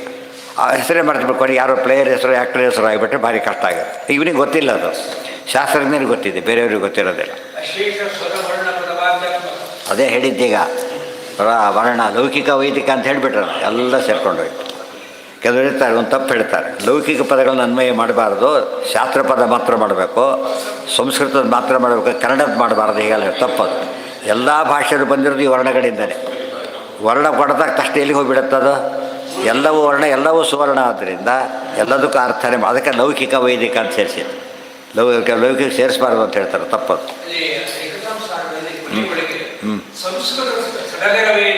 ಅದಕ್ಕೆ ಅದೇ ಮಾತೇ ಹೇಳಿದ್ದು. ಕೆಲವರು ಸಂಸ್ಕೃತನೇ ಆಗಬೇಕು, ಕನ್ನಡ ಕೇಳಿದರೆ ಮೈಲಿಗೆ ಅಂತ ಕೆಲವರು. ಬೇರೆ ಭಾಷೆ ಹೇಳಲೇಬಾರ್ದು, ಪುಡಿ ಮದಿಯಲ್ಲಿ ಮಾತಾಡಲೇಬಾರ್ದು. ಇವೆಲ್ಲ ಭ್ರಮೆ ಇತ್ತು, ತಪ್ಪದು. ದೇವರಿಗೆ ಸಂಬಂಧಪಟ್ಟಂತೆ ಯಾವ ಮಾತಾಡಿದರೂ ಕೂಡ ಒಳ್ಳೆಯದೇ. ಅಂದರೆ ಸಂಸ್ಕೃತ ವಿದ್ಯೆ ಕೆಲವರು ಇರ್ತಾರೆ, ಸಂಸ್ಕೃತ ಪುಸ್ತಕನ ಕೊಡು, ಇಲ್ಲ ಆ ಕಡೆ ಇಟ್ಟು ಕನ್ನಡ ಬೇಡ. ಸಡಗರ, ಸಂಸ್ಕೃತ ಕಂಡ್ರೆ ಸಡಗರ, ಬೇರೆ ಭಾಷೆ ಕಂಡ್ರೆ ಅವಜ್ಞೆ. ಹಾಗಿರಬಾರ್ದು. ಗುಣವಂತರು ಆ ರೀತಿ ಹೇಳೋದಿಲ್ಲ. ಏನು ಮಾಡ್ತಾರೆ ಅವರು? ವಿಷಯ ನೋಡ್ತಾರೆ ಹೊರತು ಇದು ನೋಡೋದಿಲ್ಲ. ವಿಷಯ ಪ್ರಧಾನವಾಗಿದ್ದರೆ, ಭಗವತ್ಪರವಾಗಿದ್ದರೆ ಶುದ್ಧ ಕನ್ನಡ, ಅದು ಪರಮಾತ್ಮನ ಹೇಳೋ ಪದ ಇದೆ. ಇನ್ನೊಂದು ಶುದ್ಧ ಸಂಸ್ಕೃತ, ಕೆಟ್ಟ ವಿಷಯ ಹೇಳ್ತಾ ಇದೆ. ಅವು ಯಾವುದು ಒಳ್ಳೆಯದು? ಈಗ ಕನ್ನಡನೇ ಒಳ್ಳೆಯದು. ಅದು ಬೇರೆ. ಅದು ಕನಕದಾಸರಿ ಯಾತಕ್ಕೆ ಬರೋದು ಆ ವಿಷಯಕ್ಕೆ. ಅದು ಸಂಸ್ಕೃತದ ಬಗ್ಗೆ ನೀವು ಸಂಸ್ಕೃತ ಅಂತ ಹೊಡಬೇಡಿ ಅಂತೇಳಿ. ಸಂಸ್ಕೃತ ಮಹತ್ವ ಇರೋದು ದೇವ್ರ ವಿಷಯ ಹೇಳುತ್ತೆ ಅಂಥೇಳಿ. ಅದು ದುರುಪಯೋಗ ಮಾಡಿಕೊಂಡ್ರೆ ಮಹತ್ವ ಇಲ್ಲ ಅದಕ್ಕಾಗ. ಈ ರೀತಿಯಲ್ಲಿ ಶಬ್ದಗಳನ್ನು ಶಬ್ದಗಳು ಸೋಲುತ್ತೆ, ಅದು ಬಹಳ ಮುಖ್ಯ. ಯಥೋ ವಾಚೋ ನಿವರ್ತಂತೆ. ಯಾವ ಶಬ್ದನೂ ದೇವ್ರು ಹೇಳೋದಕ್ಕೆ ಹೋದರೆ ಸೋತು ಬಿಡುತ್ತೆ. ಹಾಗೆ ಏನೇ ಹೇಳಲಿಕ್ಕೆ ಬರೀ ಅಲ್ಲ ಬಿಡ್ರಿ, ಅದು ಹೇಳೋಕ್ಕೆ ಬರೋದಿಲ್ಲ. ದೇವ್ರ ಹೆಸರು ಅದೇ. ಇದನ್ನು ಇಂಟಿಗ್ರೇಟ್ ಮಾಡ್ತಾ ಹೋಗ್ತಿರ್ಬೇಕು ಹೊರತು ಅದು ಎಂಡೇ ಇಲ್ಲ. ಅದಕ್ಕೆ ನಮ್ಮ ಬುದ್ಧಿ ಸೋತು ಬಿಡುತ್ತೆ. ನಮ್ಮ ಬುದ್ಧಿನ ಮೊದಲು ಮಾತು ಸೋಲುತ್ತೆ, ಆಮೇಲೆ ಬುದ್ಧಿ ಸೋಲುತ್ತೆ, ಮನಸ್ಸು ಸೋತು ಬಿಡುತ್ತೆ. ಇದು ಜಸ್ಟ್ ವಿ ಕಾಂಟ್ ಇಮ್ಯಾಜಿನ್ ಅಂತ ಆ ಸ್ಥಿತಿ ಬರ್ತಾರೆ. ಅದು ಸುಳ್ಳಲ್ಲ. ಮತ್ತು ಹೌದು, ನಂಗೆ ಹೇಳೋದಕ್ಕೆ ಬರೋದೆ, ರುಚಿ ಇದೆ, ಎಷ್ಟು ಹೇಳೋಕೆ ಹೋಗ್ತಾ ಎಷ್ಟು ಹೇಳಿದ್ರು ಪದಗಳು ಸಾಲದು, ತಿಂದು ನೋಡಿ ಗೊತ್ತಾಗುತ್ತೆ ಅಂದ್ಬಿಡ್ತಾರೆ ಅಷ್ಟೆ. ಅದರಿಂದನೇ ಅದ್ರಲ್ಲಿ ಓದೋದ್ರಿಂದ ಏನಾಗುತ್ತೆ ನಮಗೀಗ ಬುದ್ಧಿ ಕೆಡುತ್ತೆ. ಅದೇ ಸರಿಯಾದ ವಸ್ತುಗಳನ್ನ ಜೋಡಿಸ್ಬಿಟ್ರೆ ಸರಿ ಹೋಗುತ್ತೆ. ಈ ಹಾರನೇ ಸರಿಯಾಗಿ ಜೋಡಿಸ್ದಾಗಿರೋ ಡಾಲರ್ ಸಂದಿ ಮಧ್ಯೆಲ್ಲ ಸೇರಿಸ್ಬಿಟ್ಟ, ಅಸಹ್ಯ ಕಾಣುತ್ತೆ ನೋಡಿದ್ರೆ. ಅದೇ ಜಾಗದಲ್ಲಿ ಬಂದರೆ ಒಳ್ಳೆ ಮಹತ್ವ ಅಲ್ಲ. ಅದಕ್ಕೆ ಯಾವ ಲೌಕಿಕರಲ್ಲಿ ಏನು ಮಾತಾಡ್ಬೇಕು, ಅದು ಒಳ್ಳೆ ಕಾಣಿಸುತ್ತೆ ವಸ್ತು, ನನಗೆ ಕೊಡ್ತಾರೆ, ಹಾಕೊಳ್ಳೋ ಮನಸ್ಸು ಬರೋದಿಲ್ಲ. ಇಷ್ಟು ಒಳ್ಳೇದನ್ನು ನಾನು ಹಾಕ್ಕೋಬಾರ್ದು, ದೇವ್ರಿಗೆ ಹಾಕ್ಬೇಕು, ಆ ಥರ ಯೋಚನೆ ಮಾಡ್ತಾರೆ. ಇದು ಭಾರಿ ದೇವ್ರನ್ನ ಅದು ಕರಿಬೇಕು ಅಂತಾರೆ, ಅದು ತಪ್ಪು. ಅಂದರೆ ನಾನು ಹೇಳ್ತೇನೆ ನನಗಲ್ಲ ಇದು, ಅಲ್ಲಿಗೆ ಹಾಕ್ಬೇಕು ನೋಡಿ ಅಂತ ಹೇಳ್ತಾರೆ. ಅಂದರೆ ಅವನಿಗೆ ಗೊತ್ತಾಗಿದೆ ನಾನು ಡಿಸರ್ವ್ ಇಟ್ ಅಂತೇಳಿ. ಅತಃ ಕವಿರ್ನಾಮಸು ಯಾವದರ್ಥ. ಹಾಗೆ ಮಾಡದೆ ಹೋಗಿಬಿಟ್ರೆ ಅವ್ಯವಸಾಯ ಬುದ್ಧಿ ಆಗ್ತಾನೆ, ವ್ಯವಸಾಯ ಬುದ್ಧಿ. ಅದು ವಿಗತ ಅಂತ ಹೇಳ್ತಾರೆ. ಸಿದ್ಧೇನ್ಯತಾರ್ಥೇ ನಯತೆ ತತ್ತತ್ ಪರಿಶ್ರಮಂ ತತ್ರ ಸಮೀಕ್ಷಮಾಣ. ಮುಖ್ಯಾರ್ಥ ಸಿಕ್ಕಾಗ ಮುಖ್ಯಾರ್ಥಕ್ಕೆ ಹೋಗ್ಬೇಕು ಯಾವಾಗ ಕೂಡ. ಮುಖ್ಯಾರ್ಥ ಸಿಕ್ಬಿಟ್ರೆ ಏನು ಮಾಡ್ತಾನಾಗ, ವ್ರತ ಇದೆ, ಹಾಲು ಬೇಕು ಅಂತಾನೆ, ಮುಖ್ಯ ಹಾಲು ಹಾಕಾಗಿಲ್ಲ, ಏನು ಮಾಡಬೇಕಾಗ ಅವ್ನು ಹಾಲು ಅಂತದ್ದು ಕರೆದು ಹಾಕ್ತಾನೆ, ಹಾಲಲ್ಲ, ನಿರ್ವಾಹ ಇಲ್ಲ ಆಗ. ಆದರೆ ಬಿಡಿದ ಹಾಲು ಬೇರೆ ಹೇಳಿ ತಪ್ಪದು. ಹಿಂದೆ ಹಾಲು ಅಂದರೆ ಶುದ್ಧ ಹಸುವಿನ ಹಾಲು ಅಂತ ಅದೇ ಅರ್ಥ, ಇನ್ನೊಂದು ಅರ್ಥ ಇಲ್ಲ. ದೇಶಿ ಎಲ್ಲ ಏನೂ ಕೇಳಬೇಕಾಗಿಲ್ಲ ಅದಕ್ಕೆ. ದೇಶಿ ಗೋವಿನ ಹಾಲು ಅಂದರೆ ಎಷ್ಟು ಹೇಳ್ಬೋದು ಅಷ್ಟು ಬಂತೆ ಅದರೊಳಗೆ. ಇದರ ದೇಶಿ ಗೋವಾದರೂ ಕೂಡ ನಂಬಕ್ಕೆ ಬರೋದಿಲ್ಲ, ಯಾಕೆಂದರೆ ಅದಕ್ಕೆ ಮನೆಯಲ್ಲೇ ಹಿಂಡಿ ತಂದು ಹಾಕ್ತಾನೋ, ಅದು ಸಾಯಿಸಲ್ಲ, ಇವನು ಕೊಟ್ಟರೆ ತಿನ್ಬೇಕಷ್ಟೇ. ಹೊರಗೆ ಬಿಟ್ಬಿಡ್ತಾರೆ. ಅವಾಗೇನು ಮಾಡುತ್ತದ, ಗೋವಿನ ಹಾಲು ಯಾತಕ್ಕೆ ಔಷಧಿ ಅಂತ ಕರೀತಾರೆ ಗೊತ್ತಾ? ಅದು ಮೂಲಿಕೆಗಳನ್ನೆಲ್ಲ ತಿಂತಾ ಬರುತ್ತೆ, ವೆರೈಟಿ ಮೂಲಿಕೆ ತಿನ್ನುತ್ತೆ, ಅದು ಔಷಧಿ ಆಗಿಬಿಟ್ಟಿರುತ್ತೆ. ಅರ್ಥ ಆಯ್ತಾ? ಮನೇಲಿ ಇಟ್ಕೊಂಡು ಔಷಧಿ ಆಗಾಗತ್ತದ, ಗೊತ್ತಾಯ್ತಾ? ಆಗಲಿಲ್ಲ. ಇದು ಅರ್ಥ ಮಾಡ್ಕೋಬೇಕು. ಇವತ್ತಂತೂ ಏನೇನೋ ತಿಂದುಬಿಡುತ್ತೆ ಹಸುಗಳು, ಪಾಪ ಇವ್ರಿಗೆ ಸರಿಯಾಗಿ ಸಾಕೋದಿಲ್ಲ, ಆದ್ದರಿಂದ ತಿಂದುಬಿಡುತ್ತೆ. ಹಿಂದೆ ಆಗಿರಲಿಲ್ಲ. ಒಂದೇ ಹಾಲು ಅಂದರೆ ಹಾಲು, ಕ್ಷೀರಾಭಿಷೇಕರೇ. ಇವತ್ತು ಎಷ್ಟೋ ಸತಿ ಕೇಳಿ ಸಾಕಾಗಿಬಿಡುತ್ತೆ. ನೀನೇ ಕರೆದಿದ್ದ, ನೀರು ಹಾಕಿಲ್ವಾ, ಇದು ಹಾಕಿಲ್ವಾ, ಇದೆಲ್ಲ ಅಷ್ಟು ಪ್ರಶ್ನೆ ಮಾಡಬೇಕು. ಇಷ್ಟ ಆದರೂ ಕೂಡ ಕೊನೆಗದು ಒಂದು ಸ್ಟೇಜಲ್ಲಿ ಹೋಗಿಬಿಡುತ್ತೆ, ಔಟ್ ಆಗಿಬಿಡುತ್ತೆ. ನಮ್ಮ ಮನೆಯಲ್ಲೇ ಅಲ್ಲಿ ಕತೆ ಮುಗೀತಾರೆ. ಅದು ಬಂದು ಹೊರಗೆ ಬಿಟ್ಟಿಲ್ಲ ಅಂದಮೇಲೆ ಏನಲ್ಲ, ಅದು ಆ್ಯಕ್ಚುಲಿ ಸುಮ್ಮನೆ ಹೊರಡಿ. ಅಂಥ ಗೋವುಗಳ ಹಾಲು, ಮೊಸರು ಏನೇನೋ ತೊಗೊಳ್ಳಿ, ತುಪ್ಪ ಏನು ಇದನ್ನು ತೊಗೊಳ್ಳಿ, ಶುದ್ಧ ದೇಶಿಯಲ್ಲೇ ವ್ಯತ್ಯಾಸ ಕಾಣುತ್ತೆ. ಆ ಫ್ರೀಯಾಗಿ ಬಿಡ್ತಕ್ಕಂಥ ಗೋವಿನ ಕ್ವಾಲಿಟಿದು ಬರಲಿಕ್ಕೆ ಸಾಧ್ಯವೇ ಇಲ್ಲ. ಇಷ್ಟಪಟ್ಟು ತಿನ್ನುತ್ತದೆ. ಇಷ್ಟಪಟ್ಟು ತಿಂದಾಗ ಅದೆಲ್ಲ ಕೂಡ ಒಳ್ಳೊಳ್ಳೆದು ಇಷ್ಟಪಡುತ್ತದೆ. ಒಳ್ಳೊಳ್ಳೆ ಮೂಲಿಕೆ, ವಿಷಗಳು ಇಷ್ಟಪಡೋದಿಲ್ಲ, ಅದು ಒಳ್ಳೆ ಅಂಶ ಸೇರೋದು. ಆದ್ದರಿಂದ ಹಾಲು ಎಂಬುದು ಏನದು, ಔಷಧಿ. ಅದು ತುಪ್ಪ ಅಂದರೆ ಎಸೆನ್ಸ್ ಅದು ಆಯುರ್ವೈರ್ಘೃತಮ್ ಅಂತ ಕರೀತಾರೆ. ಅದು ಹಸುವಿನ ಶುದ್ಧ ತುಪ್ಪ ತಿಂದುಬಿಟ್ರೆ ಈಗ ಹೇಳ್ತಾ ಇಷ್ಟು ದಿವಸ ಬೈತಿದ್ರು ಅದನ್ನು, ಈಗ ಶುರು ಮಾಡಿ ಅಂತ ತಿನ್ನಲಿಕ್ಕೆ ಶುರು ಮಾಡಿ. ಎಷ್ಟು ಸತ್ತೋಗ್ಬಿಟ್ಟಿದ್ದಾರೆ ಪಾಪ, ನಂಬ್ಕೊಂಡ್ಬಿಟ್ಟು ಮೋಸ ಅಲ್ಲೇನದು. ಆದರೆ ಅದಕ್ಕೆ ಎಲ್ಲಿ ಪ್ರತ್ಯಯ ಬಂತು, ತುಪ್ಪ ಕೆಟ್ಟದ್ದೋ ಭಾರಿ ಕೆಟ್ಟದ್ದು, ತುಪ್ಪ ಒಳ್ಳೆಯದೋ ಭಾರಿ ಒಳ್ಳೆಯದು, ಯಾವ ತುಪ್ಪ ಅದನ್ನು ಯೋಚನೆ ಮಾಡೋದು. ಅವ್ರಿಗೆ ಗೊತ್ತಿಲ್ಲ, ಬರಿತಿ ಮಾಡಿಬಿಟ್ಟಿದ್ರು ಪಾಪ ಇವರು. ಈಗ ಗೊತ್ತಾಯ್ತು, ಅವ್ರಿಗೆ ಸರಿಯಾಗಿ ಗೊತ್ತಿತ್ತು, ಇವರಿಗೆ ಗೊತ್ತಿಲ್ಲ. ಅತಃ ಸತ್ಯಾಂಶಿತೌ ಕಿಂ ಕಶಿಪೋ ಪ್ರಯಾಸೈ ಬಾಹು ಸ್ವಸಿದ್ಧೇ ಉಪಬರ್ಹಣೈ ಕಿಂ ಸತ್ಯಂಜಲೌ ಕಿಂ ಪುರುಪರ್ಣ ಪಾತ್ರೈ ದಿಗ್ವಸ್ತ್ರಲಾಭೇ ಸತಿ ಕಿಂ ದುಕೂಲೈ. ಸತ್ಯಾಂಶಿತೌ ಕಿಂ ಕಶಿಪೋ ಪ್ರಯಾಸೈ. ನೀವೆಲ್ಲ ಹಾಸಿಯಂತೆ ಯಾಕೆ ಒದ್ದಾಡ್ತೀರಿ? ಅವಧೂತರಿಗೆ ಹೇಳ್ತಾರೆ. ಭೂಮಿ ಇಲ್ವಾ ಮಲಗಿದ್ರೆ ಆಯಿತು ಅಷ್ಟೇ. ಭೂಮಿ ದೊಡ್ಡ ಭೂಮಿ ಎಲ್ಲ 10x10 ಏನಲ್ಲ, ಅದು ಬಂದುಬಿಡಿಬೋದು. ಆಮೇಲೆ ಕಶಿಪೋಹೋ ಪ್ರಯಾಸ ಬಾಹು ಸ್ವಸಿದ್ಧೇ ಉಪಬರ್ಹಣ ಐಕ್ಯ. ತಿಂಬ್ಯಾಕೆ ತೋಡಿಟ್ರು ಮಡಿ ಎಲ್ಲ ಸಾಮಾನ್ಯ ಹಿಂದೆಲ್ಲ ಈಗ ಹೋಗ್ಬಿಟ್ಟಿದೆ. ಮಡಿಯಲ್ಲಿ ಬೆಳಗ್ಗೆ ಮಡಿ ಎಲ್ಲ ಮುಗಿದ ಮೇಲೆ ಕೆಲವು ಹೆಂಗಸರು ಏನು ಮಾಡ್ತಾಯಿದ್ರು, ಮಧ್ಯದಲ್ಲಿ ಬೇರೆ ಏನೋ ಕೆಲಸ ಇರುತ್ತೆ, ಮಡಿ ಕೆಲಸ ಮುಗಿದಿರೋದಿಲ್ಲ, ಹಾಗೆ ಮಡಿಯಲ್ಲಿ ಮಲಿ ಬಿಡ್ತಾಯಿದ್ರು. ಹಾಗೆ ಬರೀ ನೆಲದ ಮೇಲೆ ಮಲ್ಕೊಂಡು ಅಲ್ಲಿ ಮಡಿಗೆ ಬಿಟ್ಬಿಡ್ಬೋದು. ಅವು ದೃಶ್ಯ ನೋಡೋಕ್ಕೆ ಬರೋದಿಲ್ಲ ಇವತ್ತಿನ ದಿವಸ ಆ ಥರ. ಮತ್ತು ಸಾಯಂಕಾಲದವರೆಗೂ ಬೇರೆ ಪ್ರಸಂಗ ಬಂದರೆ ಹಾಗೆ ಇದ್ಬಿಡೋದೆ. ಒಂದು ಮಡಿ ಅದು ದೇವ್ರ ಪೂಜೆ ಮಡಿ, ಆ ಮಡಿಗಳಲ್ಲ, ಅದು ಅಡುಗೆ ಮಡಿ ಅಲ್ಲ. ಆದರೆ ನೀರು ಕುಡಿ ಅದಕ್ಕೆಲ್ಲ ಮಡಿ ಅದು. ಅವ್ರ ಮೈಲಿಗಾದ್ರೆ ಮತ್ತೆ ಹಿಂಗೆ ಮಾಡಬೇಕಾಗತ್ತೆ ಅಂದರೆ ಹಾಕಿ ಕೂತ್ಬಿಡ್ತಾಯಿತ್ತು. ಅತಃ ಕವಿರ್ನಾಮಸು ಸತ್ಯಾಂಶಿತೌ. ಆಮೇಲೆ ಹೇಳ್ತಾರೆ ಸತ್ಯಂಜಲವು ಕಿಂ ಪುರುಪರ್ಣ ಪಾತ್ರೈ. ಬಂಗಾರ ಲೋಟನೂ ಬೇಕು, ಯಾತಕ್ಕೆ ನಿಮಗೆ? ಬಹುಶಃ ಇಲ್ವಾ? ಆ್ಯಕ್ಚುಲಿ ನವಾರಿ ಅಂಜಲಿನ ಅಪಿಬೇಕು, ಬಹುಶಃ ನೀರು ಕುಡಿಬಾರ್ದು. ಅವಧೂತರಿಗೆ ಅಲ್ಲೋಡೋದು, ಕುಡಿದೋರಿಗೆಲ್ಲ. ಅವಧೂತರಿಗೆ ಚರ್ಯ ಹೇಳ್ತಾ ಇದ್ದಾರೆ. ಅವ್ರು ಏನು ಇಟ್ಕೊಂಡ್ರೆ ಅವಧೂತರ ಆಗೋದಿಲ್ಲ. ಅವರು ಏನಿದ್ಕೊಂಡು ನಾಳೆ ಡ್ರೆಸ್ ಅಂತ ಇಟ್ಕೊಂಡ್ರೆ ಹೋಯ್ತು, ಅವಧೂತ ಅಲ್ಲ ಅವರು. ತಂದಾಗಿ ಏನನ್ನೂ ಒಂದು ಮಾಡಬಾರ್ದು. ಅವರು ಮಾಡಿದ ತಕ್ಷಣ ಅವನು ಅವಧೂತ ಹೋಗಿಬಿಡುತ್ತೆ ಅವ್ರಿಗೆ. ಅವಧೂತರ ಹೆಸರು ಕೇಳಬಾರ್ದು. ಕೇಳಿದ ತಕ್ಷಣ ಅವ್ರು ಅವಧೂತ ಆಗೋಗಿ, ಅವಧೂತ ಅಲ್ಲ ಅವರಿಗೆ. ದೂತ ಅಂದ್ರೇನು? ಟೋಟಲಿ ಅನ್ನೋನ್, ನಾವು ಐಡೆಂಟಿಫೈ ಮಾಡಲಿಕ್ಕೆ ಬರಬಾರ್ದು. ಅದಕ್ಕೆ ಬೃಹೋಡ ರಾಜನಿಗೆ ಗೊತ್ತಾಗಲಿಲ್ಲ ಯಾರೀತ ಅಂಥೇಳಿ ಹಾಗಿರ್ತಾರೆ. ಸತಿ ಕಿಂ ದುಕೂಲೈಹಿ ಚಿರಾಣಿ ಕಿಂ. ದುಕೂಲ ಅಂದರೆ ರೇಷ್ಮೆ ವಸ್ತ್ರ. ವಲ್ಕಲ ಇದೆ, ರೇಷ್ಮೆ ತೊಗೊಂಡು ಏನು ಮಾಡ್ತೀರಿ ನೀವೀಗ? ಗಿಡದ ವಲ್ಕಲ ಗಿಡದ ತೊಗಟೆ ಅದು, ಅದರಿಂದ ಮಾಡೋದಕ್ಕೆ ವಲ್ಕಲ ಅಂತ ಕರೀತಾರೆ. ಇವೆಲ್ಲ ಡೂಪ್ಲಿಕೇಟ್ ಬರೋದು ಜಾಸ್ತಿ ಇವೆಲ್ಲ. ಆ ಕಲ್ಕತ್ತಾ ಮಡಿ ಅಂತ ಕರೀತಾರಲ್ಲ, ಆ್ಯಕ್ಚುಲಿ ಬಾರ್ಕ್ ಗಾರ್ಮೆಂಟ್ ಅಂತಾರೆ. ಅದನ್ನು ತೆಗೆದು ಅದರಿಂದ ವಸ್ತ್ರ ಮಾಡ್ತಾರೆ. ಹಾಂ, ನಾರು ಮಡಿ, ಅದು ಶುದ್ಧ ಮಡಿ ಅದು. ಅದಕ್ಕೆ ಅದಕ್ಕೆ ಬಂದಿನ ತೊಗೊಂಡು ಮಾಡ್ತಾರೆ, ಇರೋದಿಲ್ವ? ಇದರ ಅರ್ಥ ಏನು ಅಂದರೆ ತೊಗಟೆ ಬಿದ್ದಿರುತ್ತೆ, ಅದನ್ನೇ ಹುಟ್ಕೊಂಡ್ರೆ ಆಯ್ತು ಅಷ್ಟೇ. ಇದು ಅವಧೂತರಿಗೆ ಇದೇನೂ ಇಲ್ಲ ಅಷ್ಟೇ. ಹಾಂ, ದಿಕ್ಕೆ ವಸ್ತ್ರ ಅಂದರೆ ಏನು? ವಸ್ತ್ರ ಬೇಕಿಲ್ಲ ಅಂತ ಅರ್ಥ ಅದಕ್ಕೇನು? ಹಾಂ, ಅವಧೂತ ಬೇರೆ ಬೇರೆನೇ. ಅದು ಆ್ಯಕ್ಚುಲಿ ಯಾಕೆ ಹೇಳಲಿಲ್ಲ, ಅದು ಎಲ್ರಿಗೂ ಕಂಪಲ್ಸರಿ ಅಲ್ಲ. ಅದು ತುಂಬ ಯೋಗ್ಯತೆ ಇದ್ದರೆ ಮಾತ್ರ. ಸಣ್ಣ ಇವಕ್ಕೂ ಯೋಗ್ಯತೆ ಬೇಕೇ ಬೇಕು, ಅದು ಸೂಪರ್ ಬೇಕು ಅದಕ್ಕೆ. ಅವ್ರು ಏನು ತಿಂದ ಇಲ್ಲ ಯಾರೂ ಕೊಡಲಿಲ್ಲ, ಹಾಗೆ ಕೂತಿರೋ ಹುಡ್ಕೊಂಡು ಹೋಗಬಾರ್ದು. ಅವನು ಯಾರೋ ಕೊಟ್ಟರು ಏನಂತ ನೋಡೋದು ತಂದುಬಿಡ್ತಾರೆ, ಏನು ನೋಡೋದೇ ಇಲ್ಲ ಅವನು. ಯಾಕೆಂದರೆ ಅದು ನಿಷಿದ್ಧ ಅಲ್ಲ ಅವರಿಗೆ, ಅವ್ರ ವೃತ್ತಿನೇ ಹಾಗೆ. ಆ ಲೆವೆಲ್ಗೆ ಹೋಗಬೇಕು. ಅದನ್ನು ಮಾಡ್ಲಿಕ್ಕೆ ಭಾರಿ ಸುಲಭ ಅಲ್ಲ. ಇಲ್ಲಿ ಮುಂದೆ ಹೇಳ್ತಾರೆ ಅದು ಹಾಗೇನೆ. ಚಿರಾಣಿ ಕಿಂಪತಿನ ಸಂತಿ ದಿಶಂತಿ ಭಿಕ್ಷಾಂ ನೋ ಅಂಘ್ರಿಪಾ ನೋವಾಂಘ್ರಿಪಾ ಪರಭೃತಃ ಸರಿತೋಪಿ ಅಶುಷ್ಯನ್ ವೃದ್ಧಾ ಗುಹಾ ಕಿಂ ಅವಧೂತ ಸುರನ್ನ ಕೃಷ್ಣ ಕಸ್ಮಾತ್ ಭಜಂತಿ ಕವಯೋ ಧನ ದುರ್ಮದಾಂಧಾನ್. ಚಿರಾಣಿ ಕಿಂ ಪಥಿನ ಸಂತಿ. ಚಿರಾಣಿ ಅಂದರೆ ಹಿಂದೆಲ್ಲ ಮಾಡಿ ಏನು ಬರುತ್ತಾ, ವಸ್ತ್ರಗಳೆಲ್ಲ ಇದಾದ ಮೇಲೆ ಮರಗಡೆ ಕಟ್ಟಿಬಿಡೋರು, ಊರ ಹೊರಗೆ ಕಟ್ಟಿಬಿಡೋರು. ಇವು ಅವಧೂತರ ತೊಗೊಂಡು ಹೋಗ್ಲಿಕ್ಕೆ ಅವೆಲ್ಲ ಕೂಡ ಅವ್ರು ಕೇಳಿ ತೊಗೊಳೋದಿಲ್ಲ. ಅದು ಮನೆ ಬಂದು ಕೇಳೋದಿಲ್ಲ, ಅವಧೂತ ಆಗೋದಿಲ್ಲ. ಅದಕ್ಕೆ ಕಟ್ಟಿಬಿಡೋದು, ಯಾರು ಬೇಕಾದ್ರೆ ಎನಿಬಡಿ ಕ್ಯಾನ್ ಟೇಕ್ ಅಂತ ಆ ಥರ. ಅದಕ್ಕೆ ಚೀರಗಳು. ಚೀರ ಅಂದರೆ ಹರಿದ ಬಟ್ಟೆನೂ ಆಗ್ಬೋದು. ಹರಿದ ಬಟ್ಟೆ ಯಾವುದೋ ಒಂದು ಯೂಸ್ಡ್, ಒಟ್ಟಿ ಮೇಲೆ ಹೊಸದಲ್ಲ, ಫಸ್ಟ್ ಇವರೇ ಕಟ್ತಾರೆ, ಅದು ಮಾಡಿಬಿಡ್ತಾರೆ. ಅದು ತೊಗೊಂಡಿದ್ದು ಅದರಲ್ಲೇ ಬದುಕಬೇಕು. ಮತ್ತು ಬಟ್ಟೆ ಅಂತ ಯಾಕೆ ಓಡಾಡ್ತೀರಿ ನೀವೀಗ? ನದಿ ಚಂತಿ ಭಿಕ್ಷಾಂ ನೋ ಅಂಘ್ರಿಪಾಹ. ಯಾರು ಯಾಕೆ ತಿಳ್ಕೊಂಡು ಮರಗಳು ಕೊಡೋದಿಲ್ವಾ? ಹಣ್ಣು ಕೊಡೋದಿಲ್ಲ ಅವೀಗ. ಹೋಗಿ ಕಿತ್ಕೊಂಡ ತಿಂದ ಅಷ್ಟೇ, ಉಳಿದವ್ರು ತಿನ್ನಾಗಿಲ್ಲ. ಅವಧೂತರಿಗೆ ಫುಲ್ ಲಿಬರ್ಟಿ ಅದು. ಮತ್ತು ಬೇರೆ ತೊಗೊಳೋಗಿಲ್ಲ ಅವರು. ಪರಭೃತಃ ಸರಿತೋಪಿ ಅಭೃಶ್ಯನ್. ಸರಿತೋಪಿ ಪರಭೃತ ಅಂದರೆ ಇನ್ನೊಬ್ಬರು ಸಾಕೋರು ಅಂತ ಅರ್ಥ. ಸುಮ್ಮನೆ ನೀರು ಬೇಕಾ? ನದಿಯನ್ನು ಒಣಗೋಗಿದೆಯಾ?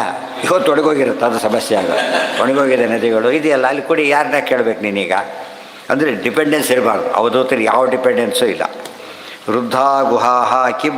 ವಾಸ ಮಾಡೋಕ್ಕೆ ಮನೆ ಬೇಕಲ್ಲ, ಗುಹೆಗಳಿಲ್ವಾ? ಸಿಂಹಗಳಿರುತ್ತಲ್ಲಿ. ಇವರಿಗೆ ಅದೇ ಲೆಕ್ಕ ಇಲ್ಲ. ಏನು ಇವತ್ತು ಹಿಮಾಲಯ ಸಾಧುಗಳು ಇರ್ತಾರಲ್ಲ, ಯಾರು ಏನು ವಾಸ ಎಲ್ಲೆಲ್ಲೋ ಇದು ಮಾಡ್ಕೊಂಡಿರ್ತಾರೋ, ಅಲ್ಲಿ ಒಂದು ದಿವಸ ಇರೋಕ್ಕಾಗಲ್ಲ ಬೇರೆಯವರಿಗೆ. ಅವರು ಉಳಿದವ್ರು ಬಂದರೆ ಲೈಕ್ ಮಾಡಲ್ಲ. ಅವರು ನಮಗೆ ಡಿಸ್ಟರ್ಬ್ ಮಾಡ್ತೀರಿ ಅಂತ ತಿಳ್ಕೊತಾರಲ್ಲ, ಅಷ್ಟರ ಮಟ್ಟಿಗೆ ಅವರು ಪ್ರವೇಶಿ ಇಷ್ಟಪಡ್ತಾರೆ. ಆದರೆ ಒಳ್ಳೆಯವರು ಕೆಟ್ಟವ್ರು ಎರಡೂ ಇರ್ತಾರೆ. ಅದು ಕಸ್ಮಾತ್ ಭಜಂತಿ ಕವಯೋ ಧನ ದುರ್ಮದ ಅಂಧಾನ್ ಎಂದೇ ಯಾಕೆ ಹೇಳಿದರು ಅಂದರೆ, ನಮ್ಗೆ ಇನ್ನೊಬ್ರು ಅವಲಂಬಿಸ್ಬೇಕಾಗತ್ತೆ, ಕೆಲಸ ಇರುತ್ತೆ ಅಂತ ಕೇಳಿದರೆ ಯಾವುದಕ್ಕೆ ಅವಲಂಬಿಸಬೇಕು ನೀವು? ಇದಕ್ಕೋಸ್ಕರ. ಇವೆಲ್ಲ ಬೇರೆ ಕಡೆ ಸಿಗ್ತಿರುವಾಗ ಅಲ್ಲಿ ಯಾಕೆ ಹೋಗ್ತೀರಿ ನೀವೀಗ? ಅದರಿಂದ ಏನಾದ ಬಿ ಫ್ರೀ. ದೇವ್ರ ಕೆಲಸ ಮಾಡ್ಕೊಂಡಿರಿ. ಡಿಪೆಂಡೆನ್ಸ್ ಬೆಳೀತಾ ಹೋಗಿ ಕೊನೆಗೆ ಮತ್ತೆ ಗುಲಾಮನಗಿರಿ ಆಗುತ್ತೆ. ಹಾಗಾಗಬಾರ್ದು ಅಂತ ಹೇಳ್ತಾರೆ. ಅದಕ್ಕೆ ಧರ್ಮೋಪದೇಶ ಪ್ರಕರಣ ಮುಗೀತು. ಈಗ ಏನ? ಹಾಂ ಹಾಂ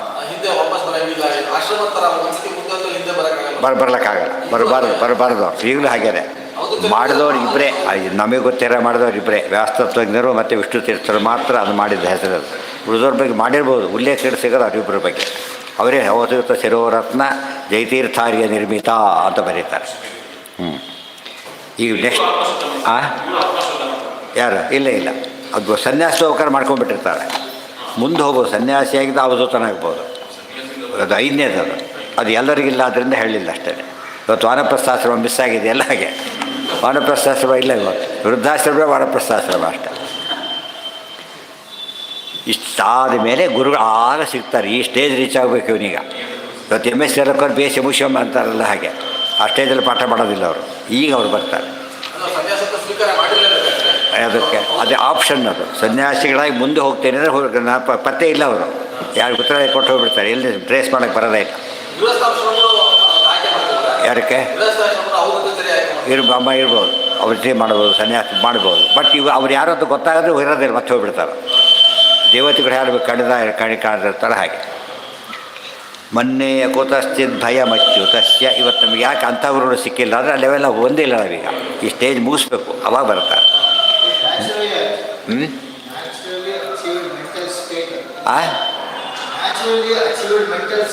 ಹೌದು, ಆ ತಿರಿ ಬರಬೇಕದು ಪೂರ್ತಿ ಆ ಸ್ಟೇಜ್ ರೀಚ್ ಆಗ್ತಾನೆ ಅವನು. ನನಗೇನು ಗೊತ್ತು, ಏಕಾದಶಿ ಮಾಡೋದು ಒಂದು ಸ್ಟೇಜ್ ಇದೆ, ಅದೇ ಅರ್ಥ ಆಗುತ್ತೆ ಯಾರಿಗಾರು. ನಂಬದೇ ಅಲ್ಲ, ಅಯ್ಯೋ ಹುಡು ನೀರು ಕುಡಿಯೋದಿಲ್ಲ, ಒಂದ್ಸರಿ ಕುಡಿ ಅಬ್ಬಾಬಾಬ ಎರಡೋದು ಬಿಡಿ ಕಾವೇರಿ ಆಗ್ಬಿಡ್ತದೆ, ದೂರ ಹೋಗಿಬಿಡ್ತಾರೆ. ಪಂಜಿತ ಆಗಿದ್ದು ಕೇಳಿದ್ರೆ ಕೇಳಿಸ್ಬಿಡ್ತಾರೆ. ಊಹೆ ಮಾಡೋಕ್ಕೂ ಬರಲ್ಲ ಅವರಿಗೆ. ಹೋಗಿ ಬಿಡಿ, ಮಧ್ಯಾಹ್ನ ತೊಗೊಳೋದಿಲ್ವ ನೀವೀಗ? ಬೆಳಗ್ಗೆ ಹಬ್ಬ ಹೇಗಿರ್ತೀರಿ, ಮಧ್ಯೆ ತಿನ್ನೋದಿಲ್ವ? ಅವ್ರು ನಂಬಲಿಕ್ಕೆ ಬರೋದಿಲ್ಲ, ಸುಳ್ಳು ಹೇಳ್ತಾರೆ ಅಂತ ತಿಳ್ಕೊಂಡ್ಬಿಡ್ತಾರೆ. ಅವಧೂತರ ಸ್ಥಿತಿ ನಮ್ಗೆ ಹಾಗಾಗಿದೆ. ಅವಧೂತರ ನಾವು ನೋಡೋದೇ ಕಷ್ಟ ಆದ್ದರಿಂದ ಇವ್ರು ಕೋಟ ಅವಧೂತರು ಸಿಕ್ಬಿಡ್ತಾರೆ. ಮತ್ತೆ ಅವತ್ತಿರ್ತಾರೆ, ಬರ್ದಿಷ್ಟು ಓಡೋಗ್ಬಿಡ್ತಾರೆ. ಅದಲ್ಲ. ಮೊನ್ನೆ ಕುತಶ್ಚಿತ್ ಭಯಮಚ್ಯುತಸ್ಯ ಪಾದಾಂಬುಜೋಪಾಸನಮತ್ರ ನಿತ್ಯಂ ಉದ್ವಿಗ್ನ ಬುದ್ಧೇಃ ಅಸದಾತ್ಮಭಾವಾತ್ ವಿಶ್ವಾತ್ಮನ ಯತ್ರ ನಿವರ್ತತೆ ಭೀಹಿ. ಈ ಸ್ಥಿತಿಯಲ್ಲಿ ಭಯದ ಹೆಸರೇ ಇಲ್ಲ ಅಂತ ಹೇಳ್ಬಿಡ್ತಾರೆ. ಡಿಪೆಂಡೆನ್ಸ್ ಏನೂ ಇಲ್ಲ ಅಂದರೆ ಭಯಲಿಂದ ಬರುತ್ತೆ ಅವರಿಗೆ. ಹುಲಿ ಸಿಂಹ ಬಂದು ಯೋಚನೆ ರೆಡಿ ಅಂತ ಹೇಳ್ತಾರೆ. ಹೌದು ಸರಿ ಬಂದರೆ ಬಾ ತಿನ್ನಾಗಿದ್ದು ತಿನ್ನು, ಪುಣ್ಯಕೋಟಿ ಮಾಡ್ತಾರಲ್ಲ ಹಾಗೆ. ಯಾವುದ್ರ ಮೇಲೂ ಇಲ್ಲ ಅವ್ರಿಗೀಗ. ಆ ಸ್ಟೇಜ್ ರೀಚ್ ಆಗಿಬಿಡಿ. ದೇವ್ರು ಬಿಟ್ಟು ಹೋಗ್ಬೇಕೀಗ, ಒಂದು ಚಾನ್ಸ್ ಸಿಕ್ತು, ಓಕೆ ಅಂದ್ಬಿಡ್ತಾರೆ. ಅಷ್ಟರ ಮಟ್ಟಿಗೆ ಅವ್ರು ಹುಲಿ ಸಿಂಹ ಬರೋದಿಲ್ಲ. ಅವ್ರು ಆಶ್ಚರ್ಯ ಅಂತ ಕೇಳಿದರೆ ಅವ್ರಿಗೆ ಒಂದು ಇದು ವೈಬ್ರೇಷನ್ಸ್ ಗೊತ್ತಾಗುತ್ತೆ ಅವ್ರಿಗೆ. ನಮ್ಮ ಆಹಾರ ಅಲ್ಲ ಅಂತ ಬಿಟ್ಟುಬಿಡ್ತಾರೆ. ವಿದ್ಯಾತಪ ಪ್ರಾಣ ನಿರೋಧ ಮೈತ್ರಿ ತೀರ್ಥಾಭಿಷೇಕ ವ್ರತದಾನ ಜಾಪ್ಯೈ ನಾತ್ಯಂತ ಶುದ್ಧಿಂ ಲಭತೇಂತರಾತ್ಮ ಯಥಾ ಹೃದಯಸ್ಥೇ ಭಗವತ್ಯನಂತೆ. ಎಷ್ಟು ಹೇಳಿದ್ರು ಜನ ಕೇಳೋದಿಲ್ಲ ನೋಡಿ. ವಿದ್ಯಾ, ತಪಸ್ಸು, ಆಮೇಲೆ ಪ್ರಾಣ ನಿರೋಧ ಪ್ರಾಣಾಯಾಮ, ಮೈತ್ರಿ ಬರ್ತದೆ, ಸ್ನೇಹ, ತೀರ್ಥ ಅಭಿಷೇಕ ತೀರ್ಥಸ್ನಾನ, ಅಭಿಷೇಕ ಸ್ನಾನ, ತೀರ್ಥಾಭಿಷೇಕ ಸ್ನಾನ, ಆಮೇಲೆ ವ್ರತಗಳು, ದಾನಗಳು, ಜಪಗಳು ಇವೆಲ್ಲದೂ ಶುದ್ಧಿ ಮಾಡುತ್ತೆ. ಆದರೆ ಈ ಜ್ಞಾನ ಶುದ್ಧಿ ಮಾಡಿದಾಗ ಯಾವುದೂ ಮಾಡೋದಿಲ್ಲ ಅಂತ ಹೇಳ್ಬಿಟ್ಟು. ಜ್ಞಾನ ಧ್ಯಾನ ಏನಿವು ಭಾರಿ ದೊಡ್ಡ ಸ್ಟೇಜ್. ಈ ಕ್ವಾಲಿಟಿ ಯಾವುದಕ್ಕೂ ಬರೋದಿಲ್ಲ ಅಂತ ಹೇಳ್ತಾರೆ. ಅತ್ಯಂತ ಶುದ್ಧಿಂ ಲಭತೆ, ಅತ್ಯಂತ ಶುದ್ಧಿ ಬರೋದಿಲ್ಲ. ಯಾವುದು ಅತ್ಯಂತ ಶುದ್ಧಿ ಅಂದರೆ ಯಥಾಹೃದಿಸ್ಥೇ ಭಗವತ್ಯನಂತೆ. ಪರಮಾತ್ಮನೇನು ಧ್ಯಾನ ಮಾಡ್ತಾ ಕೊಡ್ತೇವಲ್ಲ, ಯಾವಾಗಲೂ ಇದ್ದಾನೆ ಅಂತ. ಯಾವ ಅನ್ನ ಮರಿಬೋದು, ತಿಂದ ಹೋದರೆ ಹೊಟ್ಟೆ ತುಂಬೋದಿಲ್ಲ ಹಾಗೆ. ದೇವರು ಯಾವಾಗಲೂ ಇರ್ತಾರೆ. ಧ್ಯಾನ ಮಾಡ್ತಾ ಕೂತ್ರೆ ಆನಂದವಾಗುತ್ತಲ್ಲ, ಅದು ಅಲ್ಟಿಮೇಟ್. ಭಗವದ್ಗೀತೆಯಲ್ಲೇ ಬರುತ್ತೆ. ಸುಖ ಆತ್ಯಂತಿಕಮ್ಯತೆ. ಧ್ಯಾನಕ್ಕೆ ಕೂತಾಗಿ ಸುಖ ಸಿಗುತ್ತಲ್ಲ, ಅದನ್ನು ಹೇಳೋದಕ್ಕೆ ಬರೋದು ಬುದ್ಧಿಗ್ರಾಹ್ಯ ವತೀಂದ್ರಿಯಂ. ಅದು ಬಿಯಾಂಡ್ ಅವರ್ ಸೆನ್ಸಸ್. ಆ ಸ್ಟೇಜ್ ಹೋಗ್ತಾರೆ ಅವರು. ಅದು ಗೊತ್ತಿದ್ದ ಇನ್ನೊಬ್ರಿಗೆ ಎಕ್ಸ್ಪ್ಲೇನ್ ಮಾಡೋಕ್ಕೆ ಬರೋದಿಲ್ಲ ಅದನ್ನು. ಅದಕ್ಕೆ ಅವ್ರಿಗೆ ವರ್ಷಗಟ್ಟಲೆ ಕಣ್ಣು ತೆಗೆಯೋದೇ ಇಲ್ಲ, ಮುಚ್ಚಿಬಿಟ್ರೆ ಹಾಗೆ. ಏನು ಹಾಂ ಹಾಂ ಯಾವುದು ಅಲ್ಲ, ಅದಕ್ಕೆ ಶುದ್ಧಿ ಆಗಬೇಕು ಮನಸ್ಸಿಗೆ. ಅತ್ಯಂತ ಶುದ್ಧಿ ಆಗಬೇಕಾದ್ರೆ ಇವೆಲ್ಲ ಶುದ್ಧಿ ಮಾಡೋ ಪದಾರ್ಥಗಳು ಇಲ್ಲ ಅಂತೇನೂ ಇಲ್ಲ, ಗೊತ್ತಾಯ್ತು. ಆದರೆ ಈ ಕ್ವಾಲಿಟಿ ಶುದ್ಧಿ ಬರೋದಿಲ್ಲ. ಸುಮ್ಮನೆ ಕಸ ಗುಡಿಸ್ತಾರೆ, ಶುದ್ಧಿ ಆಯಿತು ನಿಜ, ಆದರೆ ಮಡಿ ಬರೋದಿಲ್ಲ. ಅದು ಗೋಮಯ ಹಾಕಿ ಸಾರಿಸ್ಬೇಕು. ಆ ಥರ ಇದು ನಾವೆಲ್ಲ ಶುದ್ಧಿ ಪಡ್ಕೊಳ್ಳೋಕ್ಕೆ ದಾನ ಧರ್ಮೆಲ್ಲ ಮಾಡ್ತಾರೆ. ಅದು ಶುದ್ಧಿ ಆಗಿ ಬರುತ್ತಿಲ್ಲ ಅಂತಲ್ಲ, ಬಟ್ ಅದೇನಲ್ಲ ಟೋಟಲ್ ಅಲ್ಲ, ರಿಲೇಟಿವ್ ಅಷ್ಟೇ. ಈಗ ಧ್ಯಾನ ಬಗ್ಗೆ ಇದು ಟೋಟಲ್. ಇದ್ರ ಬಗ್ಗೆ ಇನ್ನೇನೇನು ಉಳಿಯೋಕ್ಕೆ ಸಾಧ್ಯ ಇಲ್ಲ, ಅದು ಮಾಡ್ತಾರೆ. ಇವತ್ತು ಜನ ಆರಿಸ್ಕೊಂಡಿರೋದೆಲ್ಲ ಸೆಕೆಂಡರಿ ಇದೆ, ಪ್ರೈಮರಿದು ಬಿಟ್ಟು ಬಿಡ್ತಾರೆ. ಏನೋ ಅವ್ರ ಶಿಷ್ಯ, ವ್ಯಾಸವ್ರ ಗುರುಗಳು, ಇವ್ರ ಶಿಷ್ಯರು. ಹೌದು, ಇಬ್ಬರು. ಹೌದು, ಯಾರು ಅದು ಹೇಳ್ತಾರೆ. ಬಟ್ ಅವ್ರಿಗೆ ವಾಪಸ್ ಬಂದುಬಿಟ್ರು. ಅವರು ಮೊದಲು ಇದಾಗಿದ್ದವ್ರು ವಾಪಸ್ ಬಂದರು. ಅವ್ರು ಡಿಫ್ರೆಂಟ್ ಸ್ಟೇಜಸ್ ಇದೆ ಅವ್ರ ಇದರಲ್ಲಿ, ಗೊತ್ತಾಯ್ತಾ. ಹೆಸರು ಬಂತಲ್ಲ, ಹೋಯ್ತು ಅಲ್ಲಿಗೆ. ಹೆಸರು ಬಂತಷ್ಟು. ಇವಾಗ ಅವಧೂತಾಚಾರ್ಯ ಬಂದಮೇಲೆ ಹೆಸರು ಬರಲಿಲ್ಲ, ಹೆಸರು ಉಪಯೋಗಿಸ್ತಾರೆ ಅಷ್ಟೇ ಅವರಿಗೆ. ವ್ಯಾಸತ್ವಕ್ಕೆ ಮೊದಲ ಹೆಸರು ಉಪಯೋಗಿಸ್ತಾರೆ ಹೊರತು ಆಮೇಲೆ ಹೆಸರುಗಳಲ್ಲ. ಇವರು ಅವಧೂತರಾದರು ಅಂತ ಹೇಳ್ತಾರೆ. ಅವಧೂತ ಆಮೇಲೆ ಎಲ್ಲಿ ತೋರ್ಸಕ್ಕೆ ಬರಬಾರ್ದು, ಮತ್ತೆ ಬಂದರೆ ಅದು ಮತ್ತೆ ಅವಧೂತರಾಗಿಲ್ಲ ಅಂತ ಅರ್ಥ. ವಿದ್ಯಾತಪ ಪ್ರಾಣ ಇವೆಲ್ಲ ನೋಡಿದರೆ ಇಂಪಾರ್ಟೆಂಟ್ಸು ಕೊಟ್ಟರು, ಅಲ್ಟಿಮೇಟ್ ಅಲ್ಲ ಅಂತಲೇ ಹೇಳಿದರು, ಗೊತ್ತಾಯ್ತಾ. ವಿದ್ಯಾ ಬರೀ ಪಾಠ ಪ್ರವಚನ ಮಾಡ್ತಾನೆ, ಆದರೆ ಅವನಿಗೆ ಅರ್ಥ ಇದೇ ಗೊತ್ತಿಲ್ಲ, ಅವನಿಗೆ ಕನ್ವಿಕ್ಷನ್ ಇಲ್ಲ. ಅದು ವಿದ್ಯಾನೇ, ಆದರೆ ಅದು ಪ್ಯೂರಿಟಿ ಕೊಡೋದಿಲ್ಲ ಅಂತ ಹೇಳ್ತಾರೆ. ಆ ವಿದ್ಯೆ ಅಂದರೆ ಏನು, ಅಲ್ಟಿಮೇಟ್ ಇರಬೇಕು ಅವನು, ಆಗ ಮಾತ್ರ ಅದು ನಂಬರ್ ಒನ್ನೇ. ಇಲ್ಲೋದ್ರೆ ತಪಸ್ಸು ಅನಿಸೋದಿಲ್ಲ. ಯಾವತ್ ಭಯಂ ದ್ರವಿಣ ದೇಹ ಸುಹೃದ್ ನಿಮಿತ್ತಂ ಶೋಕಸ್ಪೃಹ ಪರಿಭವೋ ವಿಪುಲಶ್ಚ ಲೋಭ ತಾವನ್ಮಮೇತಿ ಅಸದವಗ್ರಹ ಆರ್ತಿ ಮೂಲಂ ಯಾವನ್ನರ್ಥೇಂಘ್ರಿ ಭಯಮಂ ನಂಘ್ರಿ ಭಭಯಂ ಪ್ರವೃಣೀತ ಲೋಕಃ ತಾವದ್ಭಯಂ ದ್ರವಿಣ ಹೇತು ಸುಹೃನ್ನಿಮಿತ್ತಂ ಶೋಕಃ ಸ್ಪೃಹಾ ಪರಿಭವಃ ವಿಪುಲಃ ಚ ಲೋಭಃ ತಾವತ್ ಮಮ ಇತಿ ಅಸದವಗ್ರಹಃ ಭಾಂತಿ ಮೂಲಂ ಆರ್ತಿ ಮೂಲಂ ಯಾವತ್ ನರ್ತೆ ಅಂಘ್ರಿಂ ಅಭಯಂ ಪ್ರವೃಣೀತ ಲೋಕಃ. ಅವಧೂತರು ಯಾವುದಕ್ಕೆ ಕೇರ್ ಮಾಡೋದು ಅಂದರೆ ದೇವ್ರ ಪಾದ ಸೇರ್ಕೊಂಡ್ಬಿಟ್ಟಿದ್ದಾರೆ. ಉದಾಹರಣೆಗೆ ಒಂದು ಇಲಿ ದುಸ್ತಂತನೇ ಇದೆ. ಇಲಿ ಓಡ್ಕೊತ ಬಂತು, ಹಾವು ಅಟ್ಸೋ ಬಂದುಬಿಡ್ತು. ಅದೇ ಧ್ಯಾನ ಮಾಡ್ತೀವಿ ಬಂದು ಕೂತ್ಕೊಂಡ್ಬಿಡುತ್ತೆ. ಅದು ಸೇಫ್, ಈಗ ಏನು ಮಾಡೋಂಗಿಲ್ಲ. ಅದು ಬಂದು ಎರಡು ಆಟ ಆಡ್ತಕೊಂಡ್ಬಿಟ್ಟು ಹೋಗ್ತಾಯಿದೆ. ಎರಡು ಆಟ ಅಂದರೆ ಏನಾಯ್ತು, ಈಗ ಭಯ ಹೊರಟೋಯ್ತು. ಈಗ ಬರೀ ಹಾವು ಭಾರಿ ಭಯ, ಬರೀ ಇಲಿಗೆ ಭಾರಿ ಭಯ. ಹಾವು ಕಂಡ್ರೆ ಆಕೋ ಬುಕ್ ಅಂತಲೇ ಹೆಸರು ಅದಕ್ಕೆ. ಆದರೆ ಆ ಸೇಫ್ಟಿ ಇದ್ದಾಗ ಯೋಚನೆ ಇಲ್ಲ. ಪರಮಾತ್ಮನ ಪಾದ ಅವಲಂಬಿಸಿದಾಗ ಇವೆಲ್ಲ ಡೀಲಿಂಗ್ ಆಗಿಬಿಡುತ್ತೆ ಅಂತ ಹೇಳ್ತಾರೆ. ಗೊತ್ತಾಯ್ತೆ. ಓಡ್ತಾ ಬಂದು ಅಡ್ಸ್ಕೊಂಬಂದರು. ಪೊಲೀಸ್ ಸ್ಟೇಷನ್ ಒಳಗೆ ಹೋಗ್ಬಿಟ್ಟೆ ಅವರು. ಅವನೇ ಮಾಡ್ತಾನೆ. ಮತ್ತು ಒಬ್ಬರು ಆ ಕಡೆ ಓಡೋಗ್ಬಿಡ್ತಾರೆ, ಇಲ್ಲಿ ಕೂಡ ಓಡೋಗ್ಬಿಡ್ತಾರೆ, ಸಿಗೋದೇ ಇಲ್ಲ ಅವರು. ಆ ಥರ ಇರೋದು. ದೇವ್ರು ನಂಬಿದ್ದಕ್ಕೆ ಈ ರೀತಿ ಇರ್ತಾರೆ. ತಾವತ್ ಭಯಂ, ನಮ್ಮ ಭಯ ಅಲ್ಲಿವರೆಗೂ ಅಷ್ಟೇ. ಅದು ಮಾತ್ರ ಇದ್ರ ಮೇಲೆಲ್ಲ ದಾಸರು ಹಾಡು ಬರೆದಿದ್ದಾರೆ. ಯಾವ ಥರ ಭಯ, ಜಗನ್ನಾಥ ಅವ್ರದ್ದು ಹಾಡಿದೆ. ಇದೆಲ್ಲ ಇದ್ದರೆ ಏನು ಭಯ ಬರುತ್ತೆ ನಮಗೀಗ? ಭಯದ ಹೆಸರೇ ಬರೋದಿಲ್ಲ. ಎಷ್ಟು ಜನ ವ್ಯಾಕ್ಸಿನೇಷನ್ ತೊಗೊಂಡಿರ್ತಾರೆ, ನಾವು ಫ್ರೀ, ನಾವು ಕವರ್ ಬರೋದಿಲ್ಲ ನಮಗೆ ಅಂತೇಳಿ. ಆ ಥರ ಒಂದು ಧೈರ್ಯ. ಅದು ಎಷ್ಟೋ ಸತ್ತು ಫೇಲ್ ಆಗಿರೋದಿದೆ, ಇಲ್ಲ ಅಂತೇನೂ ಅಲ್ಲ, 100% ಅಲ್ಲ ಇದು. ಆದರೆ ಇದು ಚಳಿ ಇದೆ, ಸ್ವೆಟ್ರ್ ಹಾಕ್ಕೊಂಡಿದ್ದೇವೆ, ಅವೆಲ್ಲ ಶುರು ಮಾಡ್ತಾರೆ. ಅವ್ರು ಸ್ನಾನ ಮಾಡೋದಿಲ್ಲ ಅನ್ನೋದು ಯೋಚನೆ ಇಲ್ಲ ಅವರಿಗೆ. ಸೊ ಅವ್ರು ಸ್ನಾನಕ್ಕಾರ ಬಿಚ್ಚಬೇಕಲ್ಲ, ಅವನು ಎಂದೂ ಬಿಚ್ಚೋದೇ ಇಲ್ಲ. ಆದ್ದರಿಂದ ಸೇಫ್ ಇದ್ದಾಗ ಲೆಕ್ಕ ಅವರು. ತಪ್ಪದು.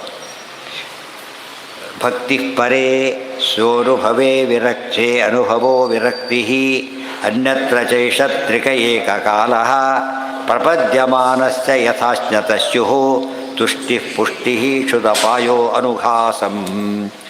ಭಕ್ತಿ ಪರೇ ಮತ್ತೆ ಸ್ವೇ ಅನುಭವ ವಿರಕ್ತಿ ಅನ್ಯತ್ರ ಚ ಏಷಃ ತ್ರಿಕಃ ಏಕಕಾಲಃ ಪ್ರಪದ್ಯಮಾನಸ್ಯ ಯಥಾ ಅಜ್ಞತಃ ಸ್ಯುಃ ತುಷ್ಟಿ ಪುಷ್ಟಿ ಕ್ಷುದಪಾಯ ಅನುಘಾಸಂ. ಒಳ್ಳೆಯ ದೃಷ್ಟಾಂತ ಏಕಾಸ್ಕಂದದ್ದೇ ಹೇಳ್ತಾರೆ. ಭಕ್ತಿ ಪರೇ, ದೇವರಲ್ಲಿ ಭಕ್ತಿ ಮಾಡೋದು, ಆಮೇಲೆ ಸುಖ ಸ್ವೇ ಅನುಭವ ಅದರ ಅನುಭವಿಸೋದು, ಮತ್ತು ಅನ್ಯತ್ರ ವಿರಕ್ತಿ ಬೇರೆ ಬೇರೆ ವಿರಕ್ತಿ ಹೊಂದೋದು, ಇವೆಲ್ಲ ಸೈಮಿಲ್ಟೇನಿಯಸ್, ಏಕಕಾಲ ಸೈಮಿಲ್ಟೇನಿಯಸ್ ಆಗಿ ನಡಿಬೇಕು. ಸೈಮಿಲ್ಟೇನಿಯಸ್ ಹೇಗೆ ನಡೆಯುತ್ತೆ ಅಂತ ಕೇಳಿದ್ರೆ ನಡೆಯುತ್ತೆ ನೋಡಿ ಅಂತ ಹೇಳ್ತಾರೆ. ಏನದೀಗ ಯಥಾ ಅಜ್ಞತಃ ಶುಹು, ಊಟ ಮಾಡ್ತಾ ಶುರು ಮಾಡೋದು. ಭಾರಿ ಹಸಿವಾಗಿದೆ, ಹುಟ್ಟು ಕೂತ್ಕೊಂಡ. ಹಸಿಯಾಗಿದೆ, ಸುಸ್ತಾಗಿಬಿಟ್ಟಿದೆ, ಹಸಿವಾಗಿಬಿಟ್ಟಿದೆ, ಇದ್ದಾನೆ. ಹುಡುಗ ಶುರು ಮಾಡೋದು. ಒಂದೊಂದೇ ಅನುಘಾಸ ಅಂದರೆ ತುತ್ತು, ಒಂದೊಂದೇ ತುತ್ತಿಲ್ಲ ಶುರು ಮಾಡ್ತಾನೆ. ಒಂದೊಂದು ತಿಂದಾಗಲೂ ಏನಾಗ್ತಾ ಹೋಗುತ್ತೋ ಅವನಿಗೆ? ತುಷ್ಟಿ ಪುಷ್ಟಿ ಕ್ಷುತಪಾಯ, ಮೂರಾಗತ್ತೆ. ತುಷ್ಟಿ ಅಂದರೆ ಏನು? ಅತೃಪ್ತಿ ಒಂಥರ. ಪುಷ್ಟಿ ಅಲ್ಲಿ ಶುರುವಾಗ್ತದೆ, ಆ್ಯಕ್ಟಿವ್ ಆಗಲಿ ಶುರು ಮಾಡಿಬಿಡ್ತಾರೆ. ಆಗಲೇ ಕೈ ಏನು ಕೂಡ್ತಿದ್ರು ಹಾಗೆ ಫುಲ್ ಸರಿಯಾಗಿ ಕೂತ್ಬಿಡ್ತಾರೆ. ಫುಲ್ ಪುಷ್ಟಿ ತುಷ್ಟಿ ಕ್ಷುದಪಾಯ, ಹಸಿ ಹೋಗ್ತಾ ಬರೋದು. ಅಪಾಯ ಅಂದರೆ ಬಿಟ್ಟೋಗೋದು, ಹಸಿವು ಬಿಟ್ಟು ಹೋಗಿಬಿಡೋದು. ಬಟ್ ಎಲ್ಲಿವರೆಗೂ ಊಟ ಮುಗಿಯೋವರೆಗೂ ಆ ಸ್ಟೇಜ್ ರೀಚ್ ಆಗ್ತಾ ಹೋಗ್ತಾನೋ. ಬಟ್ ನೀವು ತುತ್ತಿಂದೆ ಎರಡನೇ ತುತ್ತಿಗೆ ಶಕ್ತಿ ಇಲ್ಲ ಅನ್ನೋದಿಲ್ಲ. ಗೊತ್ತಾಯ್ತಾ? ತೃಪ್ತಿ ಆಗಲಿಲ್ಲ ಅನ್ನೋದಿಲ್ಲ, ಸರಿ ಆಗ್ತಾನೇ ಇರುತ್ತೆ ಏಕಕಾಲ. ಆ ರೀತಿಯಲ್ಲಿ ಭಗವದ್ಭಕ್ತರಾದವನಿಗೆ ಭಕ್ತಿ ತುಷ್ಟಿ ವಿರಕ್ತಿ ಏಕಕಾಲಕ್ಕೆ ಬರುತ್ತೆ ಅಂತ ಹೇಳ್ತಾರೆ. ಇದು ಅನುಭವ. ಇದು ಜ್ಞಾನ ಭೋಜನ, ಅದು ಭೋಜನ, ಇಷ್ಟೇ ಡಿಫರೆನ್ಸ್. ಇದು ಜ್ಞಾನ ಭೋಜನ, ಇದು ಅದು ಭಕ್ತಿ. ಎರಡು ದೃಷ್ಟಾಂತ ಕೊಡ್ತಾರೆ. ಇದೆಲ್ಲ ಓದ್ತಾ ಹೋದರೆ ಎಂಥ ನಾಸ್ತಿಕರು ಕೂಡ ನಮಗೆ ರೀಚಾಗಿ ಎಷ್ಟೋ ವಿಷಯ ಇದೆ ಗೊತ್ತಾಗ್ಬಿಡುತ್ತೆ. ಅವ್ರ ಪ್ರಕಾರ ಏನೂ ಇಲ್ಲ, ಯಾರು ಅಲ್ಟಿಮೇಟ್ ತಿಳ್ಕೊಂಡ್ಬಿಟ್ಟಿರ್ತಾರೆ. ಆಮೇಲೆ ನೋಡ್ತಾರೆ ಈ ಬಿಗ್ ಝೀರೋ ಅಂತ ನಾವೇನು ಅನ್ಸುತ್ತೆ. ಓದಬೇಕು, ಅರ್ಥ ಮಾಡ್ಕೋಬೇಕು, ಆ ಸಂಘದಲ್ಲಿ ಇದ್ದವ್ರು ನೋಡಬೇಕು, ಹಾಗೆ ಕನ್ವಿನ್ಸ್ ಆಗ್ತಾ ಹೋಗ್ತಾರೆ. ಭಕ್ತಿ ಪರೇ ಸ್ವೇನುಭವೋ ವಿರಕ್ತಿರನ್ಯತ್ರ ಚೈಷ ತ್ರಿಕ ಏಕಕಾಲಃ ಪ್ರವ್ಯಾತ ಪ್ರಪದ್ಯಮಾನಸ್ಯ ಯಥಾಜ್ಞತಶ್ಚುಸ್ತುಷ್ಟಿ ಪುಷ್ಟಿ ಕ್ಷುಧಪಾಯ ಅನುಘಾಸಂ. ಅನುಘಾಸ ಒಂದು ತುತ್ತಿಗೂ ಅಂತ ಅರ್ಥ ಅದಕ್ಕೆ. ಇತ್ಯಚ್ಯುತಾಂಘ್ರಿಂ ಭಜತೋ ನಿವೃತ್ಯ ಭಕ್ತಿರ್ವಿರಕ್ತಿರ್ಭಗವತ್ ಪ್ರಬೋಧ ಭವಂತಿ ವೈ ಭಾಗವತಸ್ಯ ರಾಜನ್ ತಪಃ ಪರಂ ಶಾಂತಿಮುಪೈತಿ ಮೋಕ್ಷಾತ್. ಇದೇ ರೀತಿಯೇ ಭಕ್ತಿ ವಿರಕ್ತಿ ಮತ್ತು ಜ್ಞಾನ. ಪರಮಾತ್ಮನ ಧ್ಯಾನ ಮಾಡ್ತಾ ಎಲ್ಲ ಬರೋಕ್ಕೆ ಶುರುವಾಗುತ್ತೆ. ಮುಂದೇನಾಗ್ತಾನೆ ಅವನು? ಶಾಂತಿ ಮುಪೈತಿ, ಸಾಕು ಮುಕ್ತಿಗೆ ಹೋಗ್ತಾನೆ ಕೊನೆಗೆ. ಇದು ಊಟ ಮುಗಿ ತೃಪ್ತರಾಗಿಬಿಡ್ತಾರೆ. ಕೊನೆ ಎಲ್ಲಿ ಬರ್ತಾರೆ? ಈಗ ಜೋರ ತೆಗಿಬಿಟ್ಟು ಬಿಡ್ತಾರೆ, ಎಲ್ಲ ಮುಗಿದೋಯ್ತು ಅಂತ ಆ ಸ್ಥಿತಿ ಬರ್ತಾರೆ. ಅದೇ ಭಕ್ತಿ ಕಂಪೇರ್ ಮಾಡ್ತಾರೆ, ಅದು ಸಾರಸ್ಯ ಇರೋದು ಇದರಲ್ಲಿ. ಭಾರಿ ಹಸಿವಾದವ್ರು ಕೂತಿದ್ದಾರೆ. ಹಸಿವು ಅಂದರೆ ಏನಿಲ್ಲಿ